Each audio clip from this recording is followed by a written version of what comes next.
Weed, cannabis, the good kush, sweet Mary Jane. She's been around a long time, over 5,000 years in fact, and in that time the infamous drug has racked up some incredible stories and uses. How did this bud ignite a war? Why does India have a weed milkshake? And did you know that in the 1930s, they made an infamously bad propaganda film about how weed would turn you into a psychopathic killer? We're ganja tell you all this and more. Welcome to the wild, wacky history of weed. Let's begin with the basics. What exactly is weed? Marijuana is a drug that comes from the cannabis plant, an ancient flora that's been used all over the world for centuries for its medicinal, spiritual, and agricultural properties. The latter is more commonly known as hemp. The seeds of the plant can be used for food. The oils and fibers produced by hemp can be made into clothing, paper, and ropes, which was very useful as those things were in high demand.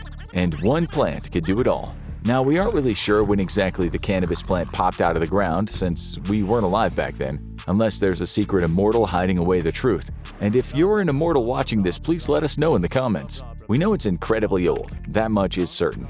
Lucky for us, there are scientists dedicated to finding out the answers. They haven't found all of them yet, but we hear they're still looking. So for the sake of brevity, let's keep this to weed's history with the human race. Our first stop on this dank adventure brings us to China. Cannabis sativa, weed's maiden name, had been established as a useful farming crop in this region due to its fast-growing nature and ability to produce textiles, fiber, and grain. Around 2700 BC, legendary Chinese emperor Shen Nong, whose name means divine farmer or divine husbandman, reportedly discovered the health benefits of the plant, using it to treat a variety of ailments which were cataloged in a book known by many names. Still, his friends call it Pen Sao Ching, the divine husbandman's materia medica. The emperor earned a new title thanks to his teachings, now considered the father of Chinese medicine. Most of us are lucky if we get one cool title in our life. Good old Emperor Shen Nong couldn't get enough. How MJ became global after its debut is likely thanks to the infamous ancient trading route, the Silk Road, or Silk Route. This 4,000-mile journey between China and Europe is believed to be the key in how cannabis spread its leafy wings and took people higher, quite literally, as one of the travel paths merchants took up into the Pamir Mountains. These mountains contain Jerzan Cemetery, an ancient burial site that would unknowingly shine a light on some massive weed mysteries. Approximately 2,500 years later, these tombs were excavated, and you'll never guess what they found. That's right, bones! Bones that were carbon dated to about 500 BC. But buried with the bones were wooden burners that would burn a special plant. Can you guess which one? It was cannabis sativa, and if you guessed that, feel free to take any prize from the middle shelf.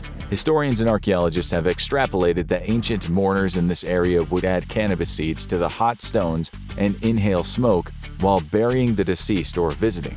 The oldest known evidence of humans smoking the herb. We told you this stuff was old school. They don't call it the OG Kush for nothing.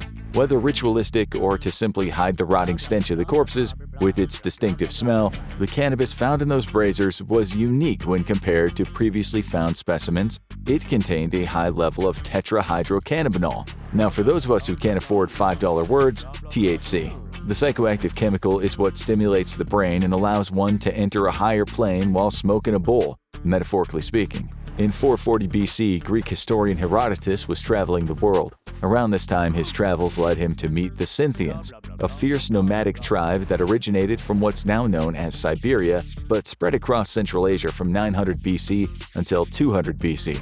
Herodotus reported that the warriors would build weed saunas, using tents and hot rocks to inhale the fumes, which made the Scythians cry out in ecstasy. So we have anecdotal evidence that we can thank the Scythians for the original hotbox. Weed has been a consistent part of many rituals, ceremonies, and festivals for centuries. In India, bhang is made from the cannabis plant and has deep religious ties to the Hindu god Shiva. Some mythological accounts speak of bhang being Lord Shiva's favorite offering, and the Hindu god is often depicted with the substance in portraits. Since the 5th century, bhang has been consumed at the iconic celebrations Holi and Mahashivratri, where it's typically infused in traditional drinks like lassi and thandai. And in case you weren't aware, thandai is a cold, milky beverage. That's right, a weed milkshake. As time went on, cannabis became prominent in Asia, Africa, and Europe, sailing across the seas, which was convenient as hemp was widely used for ships' rigging and sails.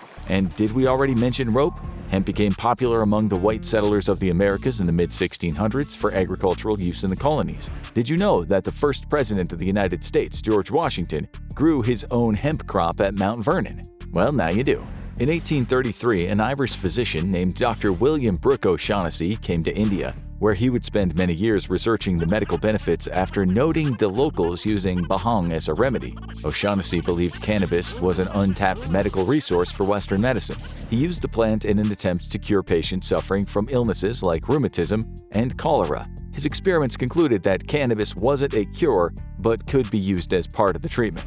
O'Shaughnessy also claimed cannabis to be anti-convulsive medication, reportedly using it to stop seizures of a baby and ease the tremors in tetanus patients. Enter cannabis indicate. Cannabis indica was a new strain of cannabinoid, getting the nickname Indian hemp or more famously ganja. New year, new weed. This strain was noted to have added relaxation effects with a side effect of increased delirium. O'Shaughnessy's research paved the way for cannabis to be recognized and used in Western medicine. It became widely accessible in the medical field and popular as an over-the-counter remedy. A staple ingredient in all kinds of concoctions and elixirs, some of those included other drugs such as poppy opium and cocaine, which was incredibly common during the 19th and 20th centuries. In 1850, cannabis appeared for the first time in the United States Pharmacopoeia, a compendium of all the most important drugs in American medicine. Meanwhile, during that same decade in France, the Club des Hashichans was formed, which celebrated more recreational use of the wacky tobacco. But the story of weed isn't all sunshine and roses. While weed use got a head start, anti-weed legislation had been carefully marching along behind it. All the way back in 1378, over in the sunny land of Arabia, Sodoyun Shekoni, the emir of Jonemia, banned the smoking of hash in his domain, which many historians seem to agree was the first time someone legislated against marijuana officially. Marijuana would have an easy ride for a few centuries after that, until the King of Jamaica brought down the ban hammer in 1787. Yes, Jamaica. In the 1800s, for all the advances in marijuana use, both medical and otherwise, that it gave us, there were plenty among the powers that be who were striking back. To name a few, Napoleon Bonaparte, the Municipal Council of Rio de Janeiro, British colonies in the Mauritius, South Africa, and India, not to mention rulers in Greece, Singapore, the Ottoman Empire, and Morocco. It was only a matter of time before legislation against marijuana would hit the Americas. Let's jump ahead to 1914, when the United States Congress passed the Harrison Narcotic Act, which greatly impacted the opium trade. Opioids can no longer be dispensed without a prescription, and all narcotics manufacturers and distributors had to be registered under the U.S. Treasury Department.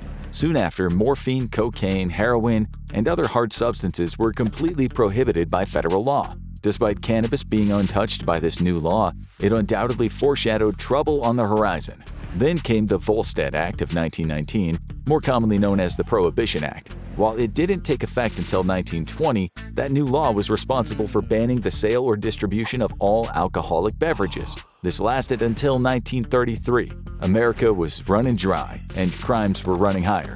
Here's a little advice from us. If you happen to find yourself thrown back into this era, watch out for Chicago Thunder. So how did all these new laws impact Mary Jane? Substances that were widely available now came with suffocating restrictions. The rise in addiction-related crimes, the beginnings and boomings of black market drugs, misinformation, and exploitation was the perfect combination to stir up a growing fear amongst the general population. Marijuana's reputation as a safe substance had been flipped. It didn't take long for the madness to spread. Reefer madness came to America's screens in 1936. The exploitation film attempted to portray a dark, cautionary tale to warn young people and their parents about the dangerous devil's lettuce and get them back on the path of the straight and narrow. It used highly exaggerated false claims about the drug to push its narrative, the most infamous being that cannabis would get the users so high that it would drive them to insanity, causing them to commit heinous acts like murder. The melodramatic picture with its bold, iconic posters dripping with occult imagery had a bit of an unintended effect, with the target audience finding it more a comedy than a drama, especially if you were high at the time. No wonder it gained a cult following. Jumping forward briefly, we see decades later in the distant year of 2005, a parody musical of Reefer Madness featuring a very special guest, Jesus, was born. It was very popular with stoners. Anyway, back to the 1930s. An article written by the head of the United States Federal Bureau of Narcotics, Harry Anslinger, titled "Marijuana, Assassin of Youth," was published in 1937, just a year after Reefer Madness was released. Anslinger wrote that ignorance about the effects of cannabis was the cause of criminal activity, murder, and insanity. That sure sounds familiar. In that same year, the Marijuana Tax Act of 1937 was passed. A yearly tax was placed on all imports, selling and distributing under regulation, and failure to pay was met with prison time and a fine. Legal but heavily regulated, the recreational use of weed started its decline. At least not all was snubbed into an ashtray. The hemp industry was still going. Medical marijuana was still accessible under the right circumstances, but how long would that last? In 1942, cannabis was removed from the U.S. pharmacopoeia. Despite the reputation of weed being linked to the shady underground of crime, that didn't stop breakthroughs in research involving the herb. Israeli chemist Raphael Mechoulam isolated and identified THC, that little mind-altering chemical we mentioned earlier, and the structure of cannabinol, CBD, in 1964. This allowed more in-depth studies on just how weed affected the human brain. By isolating THC and using CBD, the medical benefits used for centuries were now accessible without the psychoactive high. But don't count THC out yet. More information was discovered during the study on how THC could be used in therapeutic treatments. During the 60s, a new era of free love was emerging, and Mary Jane became linked to the hippies, who brought with them a wave of new revolution against social norms through the use of fashion, political rebellion pushing the call for peace, and love over war. And of course, music, sexuality, freedom of expression, and psychedelics. Cannabis use was extremely popular amongst those involved in the movement. 1967 saw the Summer of Love. Hundreds of thousands of people flooded the streets of the Haight-Ashbury district located in San Francisco in celebration of freedom, peace, art, music, good vibes, and getting blazed. Flower power. This unplanned but significant event caught mass media attention, and not everyone was happy about this new movement. Enter, stage left, the 37th President of the United States, Richard Nixon. Nixon was primed to start a war, and his target was narcotics. The war on drugs was declared in 1971. Nixon stated drug abuse was the American public's greatest enemy, while in private hoping to use cannabis as a cudgel against his predominantly hippie and black political opponents. Nixon signed the Controlled Substances Act, which listed cannabis as Schedule I narcotic, putting it in the same category as hard substances like heroin. Drugs in this category are deemed to have the highest risk of being abused and contain no medical value. In 1973, the Drug Enforcement Administration was brought together by combining the Office for Drug Abuse Law Enforcement, the Office of Narcotics Intelligence, and the Bureau of Narcotics and Dangerous Drugs to further crack down on these new laws. How could it possibly escalate from here? Well, the answer comes from the 1980s. Tricky Dick was out of the pick, and Ronald Reagan was now the United States president. During his presidency from 1981 to 1989, Reagan held his stance firm that marijuana had no place amongst the American public. The Anti-Drug Abuse Act of 1986 poured more U.S. federal funding into drug enforcement, creating a minimum sentence for any drug-related crimes and increasing the monetary and incarceration penalties for those crimes. Heroin, crack cocaine, and marijuana were among the most common narcotics involved. The arrests and incarcerations for drug crimes such as possession saw a massive spike. A pretty intense sentence for a small herb, but why? Marijuana was often called a gateway drug. Thus, it was argued that it was just as dangerous as the other Schedule I narcotics it shared the list with. President Reagan's wife, Nancy Reagan, was also heavily involved in this war, privately funding a new campaign, Just Say No, in response to the concerns of rising drug abuse and crimes against school-aged children. Then came the Drug Abuse Resistance Education Program, or DARE, founded in 1983 in Los Angeles. You might be familiar with it, or at the very least familiar with its legendarily corny PSAs. This program infiltrated schools across the U.S., taught by police officers accompanied by a cartoon lion mascot called Darren the Lion. Incorporating the Just Say No campaign into its works, presenting the dangers of addiction and strategies to combat peer pressure through speaking at schools across America before they set off on a global campaign equipped with the aforementioned corny public service announcements. One of the more bizarre but infamous PSAs came from 1987, This Is Your Brain on Drugs. It depicts a man picking up an egg, claiming it to be the brain, then cracking it into a hot skillet. The skillet, of course, the drugs. The egg sizzles away while menacingly holding the frying pan, asking the audience if they have any questions. Needless to say, even today it's often referenced in parody. In 1996, California became the first state to legalize the medicinal use of cannabis under Proposition 215, the Compassionate Use Act of 1996, a historical milestone for the campaign to legalize medical marijuana in America. Just a year prior, bills were approved by state legislatures but were vetoed by the state governor at the time, Peter Wilson. When this happened, advocates of the cause didn't back down. They took the vote to the people, and the people said yes. 14 states soon legalized the use of medical cannabis, and the times were a-changin', not just in the US. Weed became legal for medical use in the Netherlands in 2000, followed by Canada in 2001, before later becoming legal, at least for medical use, in Austria circa 2008, and Uruguay, Italy, Romania, and the Czech Republic, as well as France in 2013. There were plenty more after that, but we respect your time and figure you'd probably just get sick of us listing off different country names. Back to the old US of A.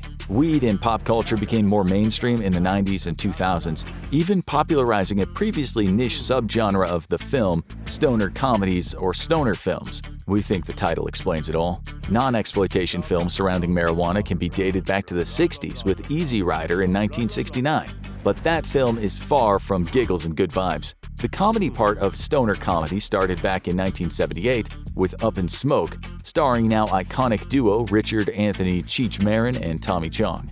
But what about the music, man? Weed was heavily associated with music icon Snoop Dogg, featuring references to the drug since his debut on Dr. Dre's 1992 album titled The Chronic. Snoop wasn't shy about his love of marijuana, speaking publicly about his personal use and support in the movement to legalize weed. One of his most popular singles came from 2001 with Smoke Weed Every Day, still one of the world's most beloved stoner anthems. In 2015, Leafs by Snoop was founded, making its own cannabis strains and products like edibles. Given the highly radicalized nature of the war on marijuana, which we can thank Nixon for, it's definitely a step in the right direction for black pop culture figures like Snoop Dogg to finally profit off the plant that the government was previously using to haul them off to jail.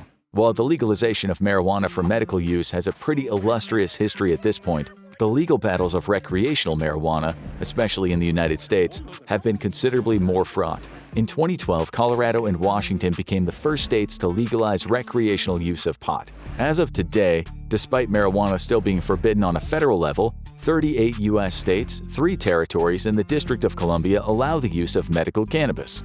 But which was the first country to fully legalize it? That title belongs to Uruguay. In 2013, it completely legalized cannabis for medical and recreational use, landmarking it as the first country in the world to make weed completely legal. And since then, it's been joined by some illustrious fellow weed havens: Georgia, South Africa, Canada, Mexico, Malta, Thailand, and Luxembourg. And given that none of these countries have fully collapsed into the purge-like anarchy since legislation, it's safe to say a lot of the fear-mongering of the past was probably overblown. Current United States President Joe Biden stated in 2022 that he would pardon prior offenses of possession of cannabis, encouraging state governors to follow his example. Biden asked for the cooperation of the Secretary of Health and Human Resources and the Attorney General to start the process needed to get a revision of that decision. Progress for marijuana advocates has been forced to take baby steps throughout most of recent history. But if the waves of legalization across the 2010s remain an enduring trend, the 2020s are likely to be an extremely good decade for the dankest among us. Regardless of whether you partake yourself, there's no denying that weed truly has a remarkable history. From its humble rise as a simple crop, to its blazing fall as a narcotic, to its revival as medicine, and maybe someday as a normalized drug like alcohol, caffeine, and tobacco. There's so much history and mystery we still don't know about. If only plants could talk. Yeah, they might take over the world or something, but as long as those plants can keep it mellow, it's a small price to pay. It takes a couple of attempts, but you manage to spark up a lighter and hold it up steadily in front of your face to light up a joint. A familiar woody smell fills the room and drifts out of your window on the afternoon breeze. You blink, steady yourself, inhale deeply, and fill your lungs up with warmth. But what happens next? Chemically speaking, biologically speaking, what is it about this little green plant that gets millions of people around the world to flock to it? How long has humanity been consuming it? And what exactly is it doing inside your body, inside your mind? To start, let's have a look at the chemical composition of the cannabis plant itself, rolled up in a joint in your hand. Native to Central and South Asia, the cannabis plant today is so popular, it's now grown to be a global economy of its own. From small-scale rural farming operations all the way through to drug super labs, including any number of illegal weed farms somewhere in the middle. Experts believe that there are well over 700 different strains of cannabis currently on the market, and this number seems only set to increase. Being able to identify which strain of weed you have in your hand can be very easy when buying from a legal dispensary, but if you live in a country or a state where marijuana is still criminalized, being able to verify exactly what it is you're smoking becomes more difficult. Looking down at the green mossy balls in your hand, do you know where in the world it's come from and what's inside it? Let's break it down a bit, or rather, grind it down. You've likely heard of the two most well-known active ingredients in cannabis. These are cannabidiol and tetrahydrocannabinol, or as you probably know them, CBD and THC. Over the last 10 years in the West in particular, CBD has been championed as a potential medical breakthrough.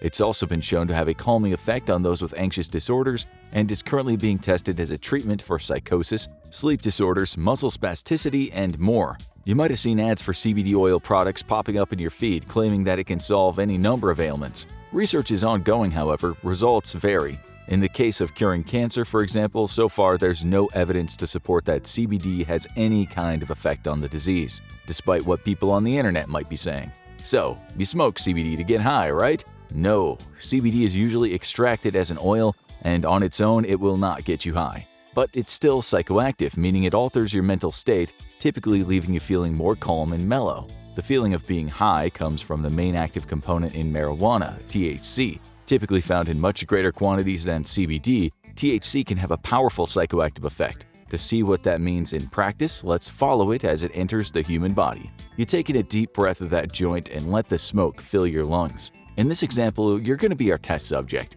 and you will be smoking weed. Smoking is one of the most direct and quickest ways to get high. This is because the smoke from your burning marijuana contains high levels of THC. The smoke is then inhaled, filling your lungs. At this point, you might experience some irritation, manifesting in the iconic smoker's cough from introducing an alien substance into your lungs. This, however, is not unique to smoking weed, as you're likely to see the same from people smoking or vaping conventional tobacco. The lungs are designed to quickly and efficiently transfer oxygen into the bloodstream when we breathe. Therefore, they have the capacity to take in large quantities of gas in one breath and get any number of elements or compounds from that gas into our bloodstream, and fast. The lungs aren't just empty chambers, they're full of tiny little air pockets called alveoli.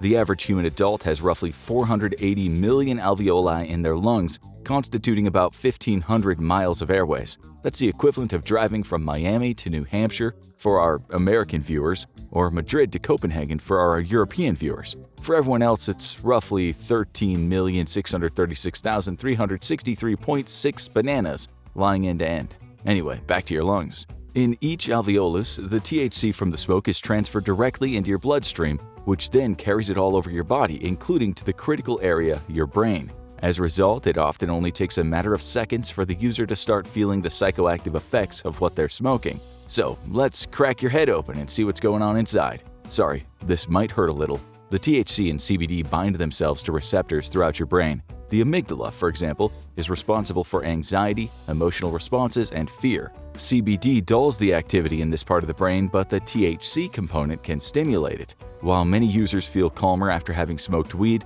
others can feel a heightened sense of paranoia and worry, particularly on the come down as the calming effects of the CBD wear off. Looking at other parts of the brain impacted by the CBD, we have the basal ganglia, which is involved with motor control and planning, the neocortex, which processes sensory information, and the cerebellum, which is the center of motor control. All three of these areas are impacted by smoking weed, resulting in you feeling slower in general. Reflexes are delayed, information takes more time to process, and motor functions and speech slow down. Driving under the influence of marijuana can be very dangerous as a result. One study in the UK found that fatal accidents are 1.65 times more likely to occur when the subject is under the influence of marijuana, while another study in Canada found that accidents could be 2 to 4 times as likely. Most countries have strict laws for driving under the influence of weed, with zero-tolerance policies, made stricter by the fact that it can take over 48 hours for weed to stop showing up on a blood test. If they're testing your saliva, it can be up to 72 hours. Urine can be anywhere from 3 to 30 days, and it can even be tested in your hair follicles for up to 90 days. Fortunately, you won't find many traffic cops that are plucking out your arm hair for a routine traffic stop. However, it would be reductive to think that all weed does is dull your brain. THC is a very active component that stimulates a lot of neural activity. Colors look brighter, sounds are louder, music sounds more rich and layered. Food often tastes better under the influence of THC, giving the subject the illusion that they're really hungry. That's right, this is why so many people using cannabis experience the famous munchies, which is why having a stoner visit your home is potentially extremely dangerous to the state of your snack pantry and chip supply. Many people report having heightened imagination, being able to think outside the box or come up with fresh and exciting ideas. Artists all throughout history have partaken in recreational drugs in an attempt to broaden their horizons, dulling a lot of the negative sensations, such as feeling pain and anxiety. Coupled with the stimulation from THC, results in feelings of euphoria. In short, you, our human test subject, have gotten high. But what does this high actually look like? Here's where it gets really interesting. Let's bandage your head up and take a look. So far, we've only focused on the THC and CBD, but there are hundreds of active components within cannabis, which vary in quantity and intensity depending on which of the hundreds of strains the user is consuming. On top of that, there's the method of consumption. While smoking or vaping gets the chemicals into the bloodstream quickly, the high only lasts around 3 hours or so. Many users instead take gummies or bake brownies and cookies. When weed is absorbed through the digestive system, it takes a significantly longer time to kick in, but when it does, the user can experience highs that go on for hours, even up to a day, as the digestive system slowly releases the chemicals into the bloodstream. All of this makes studying the effects of marijuana very difficult. As with almost any study, there are the caveats of which strain is being used, how the test subject is ingesting it, and who the test subject is.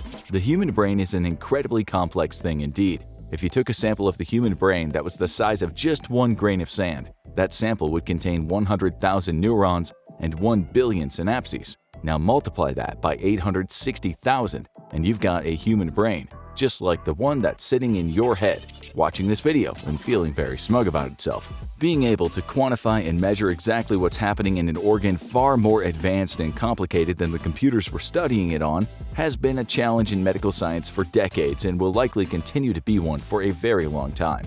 While one individual might take 1 puff and spend the rest of the day feeling anxious, their elderly grandma might smoke a whole bowl and feel nothing but zen. So, for Nana's sake, is it dangerous? Well, on the whole, consuming marijuana is relatively harmless as long as you aren't driving, controlling heavy machinery, or performing open-heart surgery. The risks of smoking the occasional joint with the right amount of weed in it are low. So, why hasn't it been legalized worldwide already? And why are there skeptics out there, including in the scientific community? As is often the case with controversial topics, a lot of the conflict comes from political and cultural differences. To tell that whole story, we need to wind all the way back to China in 2800 BC, where we find the first recorded use of marijuana in history. Even that long ago, the cannabis plant was being used for medicinal purposes. Emperor Shen Nong, considered by many to be the grandfather of medicine, recorded the plant in his writings as being particularly useful. From that point, records of cannabis spread throughout India, Syria, Greece, and Rome. Various healing properties have been ascribed to it over the years, including cures for inflammation, depression, arthritis, and even asthma. Of course, most early medicine is notoriously rather unreliable. We're looking at you, leeches and milk transfusions. But there's always been something about this little green plant that's captured the attention of doctors and pharmacologists throughout the centuries. Often there's a grain of truth to the mythology that has sprung up around the drug. In Hinduism, for example, the god Shiva is given the title of Lord of Bhang because cannabis is his favorite food. For centuries, many Hindus believed that if you were suffering from a fever, it was the god's hot breath of anger upon you. Rituals were conducted where you would be given a quantity of cannabis to consume, so you would find favor with Shiva again, and your fever would pass. With modern medical science, we know that THC acts in the hypothalamus of the brain, reducing the body's temperature and therefore counteracting fevers. So, where did it all go wrong for weed's PR team? Why is it that many people in the West now include cannabis in the same conversation as crack, cocaine, and heroin, as opposed to paracetamol and penicillin? Well, medical marijuana was first introduced in the West in 1841 by William Brooke O'Shaughnessy, an Irish physician who spent years studying all kinds of different medicines in India. But the real origins of the USA's problem with marijuana began 200 years before that, in the Jamestown colony in 1605. Dissatisfied with the return on investment they were seeing, the English, and King James I in particular, demanded the colony change up the crop they produced to hemp, a plant within the cannabis family. The crop was a massive success and became the key to the early expansion of the American colonial settlements. George Washington himself famously grew hemp as one of his 3 primary crops on Mount Vernon. The plant was used to manufacture ropes and fabrics, but following William Brooke O'Shaughnessy's findings from India, Americans began to experiment with the plant's medicinal properties. The USA was still in relative infancy, with many laws and prohibitions being established. Drug laws at the time involved labeling products as being poisons, which restricted them to being legal only if prescribed by a pharmacist. Even then, the debate about cannabis varied from state to state, with some issuing it with the poison status and others believing it was exempt from these rules. At the time, opium dens were rife across America, and alongside them a number of hashish parlors popped up in which people would smoke various forms of hemp and cannabis. By 1880, these establishments were seen as quite fashionable, with many of the upper classes frequenting them. It's estimated that there were roughly 500 such parlors in New York City alone. The laws needed to be strengthened further still. Fraud and corruption were rife in the drug industry, with many falsely labeling their products for the sake of profit. The tighter that these restrictions got, the more people looked for loopholes. The government and the newly established Food and Drug Administration were pulling in different directions than a lot of the American public, who were looking to skirt prescriptions and drug laws in order to continue to get their highs. In the move to close the loopholes, cannabis was often grouped in with many of the much more addictive, much more harmful drugs that were plaguing the American population. The solution the American government came to was a zero-tolerance policy on recreational drug use, including the prohibition of alcohol and the criminalization of marijuana, which at the time they were spelling with an H. In 1971, President Nixon coined the term "war on drugs," where he declared drug abuse to be public enemy number 1 of the American people. The approach was incarceration with an iron fist. Possession, distribution, and consumption of banned substances would result in jail time. It's estimated that throughout this war on drugs, the USA spends roughly $51 billion annually on its endeavor to clean up the streets. To illustrate, with that money, the USA could give each Canadian citizen $1,416.67 per year just as a little thank you for being such lovely neighbors. Alternatively, they could give one lucky Canadian $1 a minute for 97,032 years. A large amount of this campaign against drugs has involved a level of fear-mongering. There's a lot of false information swirling around the world about the negative effects these drugs have. It rots the brain and causes psychosis. It's a gateway drug to stronger and more dangerous highs, and it is highly addictive. But is there any truth to any of these claims? Let's examine them one by one. Firstly, no, marijuana does not rot the brain. Rotting is the decay of dead organic material as bacteria and fungi consume it. That simply doesn't happen. However, the link to psychosis is a much more contested field, with evidence for both sides of the argument. Firstly, what is psychosis? It's a term that is thrown around a lot, especially in the world of drug use, but very rarely defined, meaning a lot of people attach their own fears, worries, and prejudices to the word. Psychosis is when someone loses contact with reality. The image of the world around them that the brain is painting doesn't match up with the objective reality surrounding them. The two main symptoms of psychosis are hallucinations and delusions, and it's important to know the difference between the two. A hallucination is when a person experiences something that isn't actually happening. Most commonly, this takes the form of hearing voices that aren't really there, or sometimes seeing things that aren't really there. In some cases, people have reported smelling, feeling, and tasting their hallucinations too, such as tasting blood in their mouth despite there being none. A delusion, on the other hand, is more abstract. It could be the feeling that you're being followed, or that there's a conspiracy in your workplace to harm you. Delusional people are often highly susceptible to conspiracy theories, as often the paranoid messaging chimes with their fearful delusions that their minds have already been generating. So, does marijuana cause psychosis? It's complicated. Let's go back to the chemicals active in your brain. We're gonna need to crack that skull open again, sorry. THC is highly psychoactive. This is where the feeling of euphoria from being high comes from. While CBD can decrease the levels of panic and paranoia in the brain, it's often present in much smaller quantities than THC, mainly as many cannabis farms compete with one another to grow stronger and stronger strains. Couple that with the fact that there are hundreds of active compounds within the cannabis plant, and it goes back to our earlier point about this being a challenging area of study. Therefore, many scientists rely on quite broad studies, taking large sample sizes of drug users and non-drug users and comparing the development of their brains over time, looking most notably at teenagers and young people. What they found is there is often a link between heavy pot smoking and psychosis. There are cases of people living with schizophrenia and bipolar disorders where the heavy use of marijuana is linked to the onset of those symptoms. What has not been proven, however, is that weed was the cause. Most scientists believe that weed can, in some cases, accelerate the development of underlying psychotic disorders. The brain is a very complex and delicate thing. If somebody has an underlying psychotic condition, then the consumption of drugs that alters their state of mind and heightens activities within certain sections of the brain can naturally lead to an exacerbation of those symptoms. Schizophrenia is believed to affect 1 in 300 people, while bipolar disorder affects 1 in 100. While these are quite small percentages, they are not insignificant. THC does carry the risk of triggering a psychotic episode if you're genetically predisposed to having a psychotic condition. The chances are very low and won't affect the majority of the population, but they are still there. Next, is it a gateway drug? The experience of a chemical buzz in the brain is a sensation that many of us try to chase in our lives. You get up and sing in a concert at your high school and you get a rush from it. You do it a second time and the high is worn off a bit. So you need a bigger crowd, and suddenly you're in a rock band on an arena tour. Chasing this type of bigger, better high is an experience we're sure many of you are familiar with. Studies have shown that in a minority of cases, the same can happen with marijuana. Usage of the drug can prime the brain, ready for more intense highs, which it then craves. This sounds bad until you realize the same thing happens with cigarettes and alcohol. Both of these demonstrate a similar connection to being a gateway drug to harder substances as marijuana. So why are those not held up to the same level of scrutiny? One thing studies have shown is that there is a much more powerful gateway drug out there: trauma. A difficult childhood, experiencing abuse, and going through acute pain and suffering are all far more likely to result in a person developing a dependence on hard substances. Weed is often a part of that journey, but in these cases it seems to be a symptom more than the cause of the problem. But is it addictive?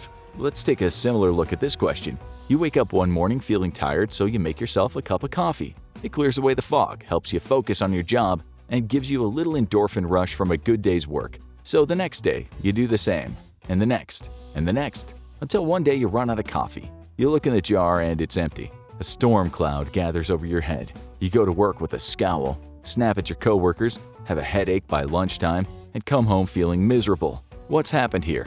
Well, the human brain is incredibly flexible. Your brain has gotten so used to the influx of caffeine each day that it's now rebalanced the chemicals inside itself to receive that caffeine boost. It's ready and it's waiting, so when the boost doesn't come, there's now a chemical imbalance. The same thing happens with weed. If you burn one down at 420, smoke weed every day, your brain's going to be sitting there at 419 rubbing its metaphorical hands together in anticipation. Coming off weed now feels hard. You have cravings for it, you feel irritated when you don't have it, you struggle to fall asleep, you lose your appetite, and you generally have a bad time. For about 2 weeks. Then you're likely back to normal. And that's because what we've described here isn't an addiction, it's dependence. It's very common and can be broken fairly quickly. Up to 30% of weed smokers experience some level of dependence, and it can be overcome by just taking an extended break and giving your brain some rest. That said, there's a small risk of long-term addiction. People under the age of 18 have brains that are still developing. They're still growing and changing and adjusting to the world around them. Smoking weed regularly at this stage in your life could lead your brain to building itself around the expectation that it'll be receiving those chemical hits every day, which may start as a dependence and could grow to be much more deeply rooted and could result in a lifelong addiction. If there's one thing you learned from this video, it's that marijuana, much like life, is complicated. There may not always be a straight answer to every question. Anyone who tells you that something is totally amazing and has no downsides will always be lying. Even ice cream has downsides. What's important is looking at the big picture. Is weed the devil's leaf that spells the end of society as we know it? No, of course not. But neither is it a miracle cure-all drug that everyone should take on a daily basis. A drug overdose occurs when a person takes more than the medically recommended dose, resulting in a toxic state which can sometimes lead to death. It can be accidental or intentional, where an individual wants to end their life. How much of a drug causes an overdose can differ from person to person and their own physiology. So what about marijuana? There's been a lot of news about the medical benefits of this drug in recent months, and in many countries it has been legalized for medical purposes. But is there a dangerous side to it? That's what we intend to find out in this episode of the infographic show, Can You Overdose on Weed? Before we answer this question, let's first look at what weed is. The name weed is slang for cannabis, and there are a fair few slang names for this green bushy plant. In fact, according to Time magazine, there are as many as 1,200 slang names for cannabis. The more common names include marijuana, pot, bud, green, grass, hash, ganja, 420, and of course, weed. Why weed? Because essentially, cannabis is a plant, and in the right conditions, it can grow in abundance like a weed. So what exactly is marijuana, and what are the effects it has?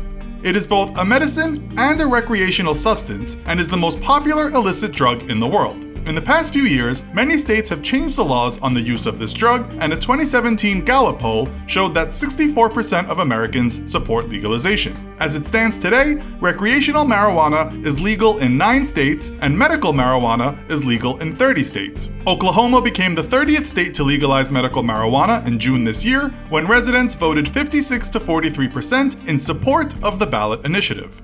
There are various parts to this plant, so let's take a look. Marijuana actually refers to the flower that buds on the plant. This is dried and cured from the female cannabis plants and often smoked to bring on the effects of the drug. Then there's the kief, which refers to the sticky pollen glands, which contains the terpenes that make cannabis have its unique smell, as well as cannabinoids such as tetrahydrocannabinol, or THC, which interact with different receptors in the body to produce a wide range of effects such as feeling high. There's also hashish, which is made by compressing the cannabinoid-rich resin of the marijuana plant to produce a brown, solid substance. Tinctures are liquid concentrates made through alcohol extraction. This extracts many of the plant's beneficial cannabinoids, often used for medical purposes. And finally, hash oil, which can be created using a variety of solvents like butane to extract the resinous material from the marijuana plant's flowers. In terms of usage, a Yahoo News Maris survey reported in 2017 that approximately 35 million Americans use marijuana on a monthly basis. At least 78 million surveyed reported having tried the substance at some point in their lives, and 55 million residents reported using marijuana within the past year. So how safe is it to regularly take the drug, and are there any risks of overdose? The effects of smoking marijuana are usually felt almost immediately and can last from 1 to 3 hours, while effects from eating or drinking can last for several hours but take longer to take hold. Common effects of marijuana intoxication include relaxation, sleepiness, euphoria, dry mouth, impaired perception, red eyes, and increased appetite, which users commonly refer to as the munchies, where they often crave higher doses of sugary foods like candies and chocolate. Okay, that all sounds quite pleasant, but what if you take too much of this mind-altering herb? If large quantities of the drug are taken, or if the user is inexperienced and not used to the effects, there can be some unpleasant side effects such as panic, paranoia, acute psychosis, nausea, and shortness of breath. But negative effects of marijuana usually subside on their own and don't typically require medical care, and the chances of overdose on marijuana are extremely small. So can you actually overdose to the point of death? From our research, it seems to be widely considered impossible to actually die from a marijuana overdose. One reason is because the cannabinoid receptors in the brain aren't located in the brain stem and don't control any essential functions, unlike most depressants and stimulants. We could not find any officially recorded instances of people dying from a fatal dose of marijuana alone. There was a case that hit headlines in 2017, which included the seizure and death of an 11-month-old baby after exposure to cannabis. Many media outlets reported this as the first marijuana overdose death. But Thomas Knapp, an author of the report who is now the director of medical toxicology at St. Luke's University Health Network in Bethlehem, Pennsylvania, was quoted later as saying, "We are absolutely not saying that marijuana killed that child." According to the Huffington Post, in 1988, a DEA judge argued in favor of rescheduling marijuana because of its low harm profile. In his ruling, he explained that a user would have to ingest somewhere between 20,000 to 40,000 times the amount of THC that is found in a single marijuana joint to approach a lethal dose. A smoker would theoretically have to consume nearly 1,500 pounds of marijuana within about 15 minutes to induce a lethal response, wrote Judge Francis Young. So it certainly seems the jury is out on this one, and though you can overdose on weed to a point of serious and unpleasant side effects, it's highly unlikely you can die from this drug when taken on its own. Can smoking the devil's lettuce every day for a month be bad for you? What happens to your body exactly? Or more importantly, what happens to your mind? And what if you suddenly quit? Will you pay for your month of indulgence with nasty withdrawal? Humanity has come a long way where weed is concerned. It's now legal for recreational use in 25 states, plus 3 territories and Washington, D.C.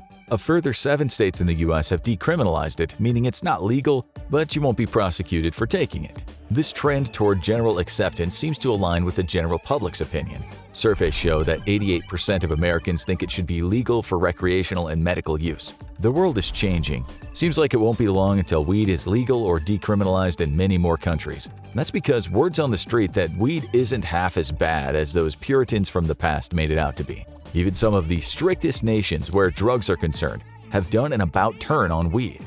We imagine a few of our viewers have been to Thailand in the last year and seen what has been nothing short of a weed explosion. And this is a country that not long ago could have you put behind some very nasty-looking bars for having a few grams of weed on your person. Entire streets these days in the tourist areas look like a fantasy dream of deceased Bob Marley. Weed shops are everywhere. Feels like walking through a weed wonderland. The BBC called it just that, interviewing a guy who said the country is now Amsterdam on steroids. But despite it being a veritable cash cow, there have been people, including doctors, calling for a re-ban. The government doesn't look like it'll change its stance. Surely, if this is happening in conservative Thailand, weed can't be that bad for you. That's what we'll try to figure out in this video. Let's start day 1 by exploring some myths about this once demonized drug. One theory states that weed can make you mad as in the angry type of mad, and maybe even on your first day of smoking, making it extremely relevant for our 30-day journey. There have already been news articles in Thailand saying someone viciously attacked someone else and the now legal weed was blamed. Some of those stories reminded people of long-gone era where misinformation about drugs came out of almost every politician's mouth. In the past, we humans absolutely got weed, aka ganja, pot, grass, herb, all wrong. You only need to look at anti-weed propaganda films like 1937's Reefer Madness, which told us that weed had its roots in hell. And if it doesn't turn you into a killer or compel you to sleep with the first person you see walking down the street, it'll render you in a state of hopeless insanity. Here's a line from a doctor in the movie explaining what happened to some kid who got himself addicted to weed. "Yes, I remember, just a young boy under the influence of the drug. He killed his entire family with an axe." This line is the definition of nonsense. You don't even need the numerous scientific studies to tell you weed doesn't usually make people violent. Unlike the very legal alcohol. As the American comedian Bill Hicks once joked, pot is a better drug than alcohol, I'll prove it to you. You're at a ball game or a concert and someone's really violent and aggressive and obnoxious. Are they drunk or are they smoking pot? That's hardly scientific, it's just an observation, but the people of the world would very likely agree the answer is without a doubt alcohol. With weed, there have been some studies that have suggested it could cause antisocial behavior. One such study published by the National Institutes of Health told us a meta-analysis found the risk of perpetrating violence was more than twice as high for young adults who used marijuana. Another piece of nonsense we like is when President Ronald Reagan during his War on Drugs days said, "I now have absolute proof that smoking even one marijuana cigarette is equal in brain damage to being on Bikini Island during an H-bomb blast." He was speaking absolute balderdash, but that doesn't mean weed is completely safe where the well-being of your body or your mind is concerned. No drugs are 100% safe. Before we get into the effects of weed smoking after day 1, there's something we need to tell you about weed in general. The fact that it just isn't for everyone. And we mean that some people might have a very bad reaction the first time they take it, especially if they do as many impressionable teenagers do and get blasted before they've checked if they have a vehicle, aka a brain, suitable for space travel. You need to know that weed is a psychoactive drug. It affects your nervous system. It can alter how you think, what you see, and what you hear. It gets you high. How high is up to your tolerance, if you have a tolerance, and your unique body, and of course what kind of weed you've been smoking. It's well known that weed today is often about 10 times stronger than weed from half a century ago. Some people seem very sensitive to weed, and being high can almost be like tripping on psychedelics. Not always very pleasant, yet others might feel a sense of well-being, but not be all that out there. We all react differently. Start slow is our advice. There are 483 known compounds in weed, but the ones most talked about are tetrahydrocannabinol, or THC, the one that's mainly responsible for the high, and cannabidiol, CBD, the one that's presently being sold as a possible antidote to anxiety and depression or a cure for pain and various diseases. We'll get back to that topic soon. weed might not be for you at all, and we mean for some people, there's just too big of a risk. There is evidence that it can cause psychotic experiences, especially if you've had them before or they run in your family. It's rare, but be aware. There are plenty of scientific papers that tell us cannabis is a known risk factor for schizophrenia. Still, according to one such paper published by the National Institutes of Health, biological events and a valid model of neurobiological mechanisms are lacking. That means they weren't able to figure out what was going on in the brain when something went wrong. They couldn't find the actual cause. Nonetheless, it is well established that people on weed may become deluded, paranoid. If you smoke weed and you begin to think that all your friends are CIA agents who are trying to control your mind with a 21st century version of MK Ultra, you might be one of those people who should stay away from weed. We don't think the CIA does such things anymore. For some, the craziness is fleeting. They might find it after a particularly large dose, but they tell their friends, "Look, my thumbs have gone weird. My heart is beating like a bleeped up clock." That's from an old cult classic comedy movie with some really funny weed parts. It's a film, but the writer obviously had experience with the drug in question. Put your hand up if you've ever sneakily felt your heartbeat on weed because you imagine something ain't right. It can cause anxiety, and with some people, severe anxiety, leading to outlandish thoughts about something that's gone wrong with their body. Again, we know some of you are now nodding your head. Studies have shown long-term use of weed may increase the risk of heart issues, but it doesn't cause your heart to beat fast enough that it fails after just one smoke. That's the anxiety talking. Others say weed makes them feel disconnected from themselves, disassociative. They may hallucinate or just have some really disturbing, otherworldly thoughts. And we're not trying to scare you, but this stuff you ought to know.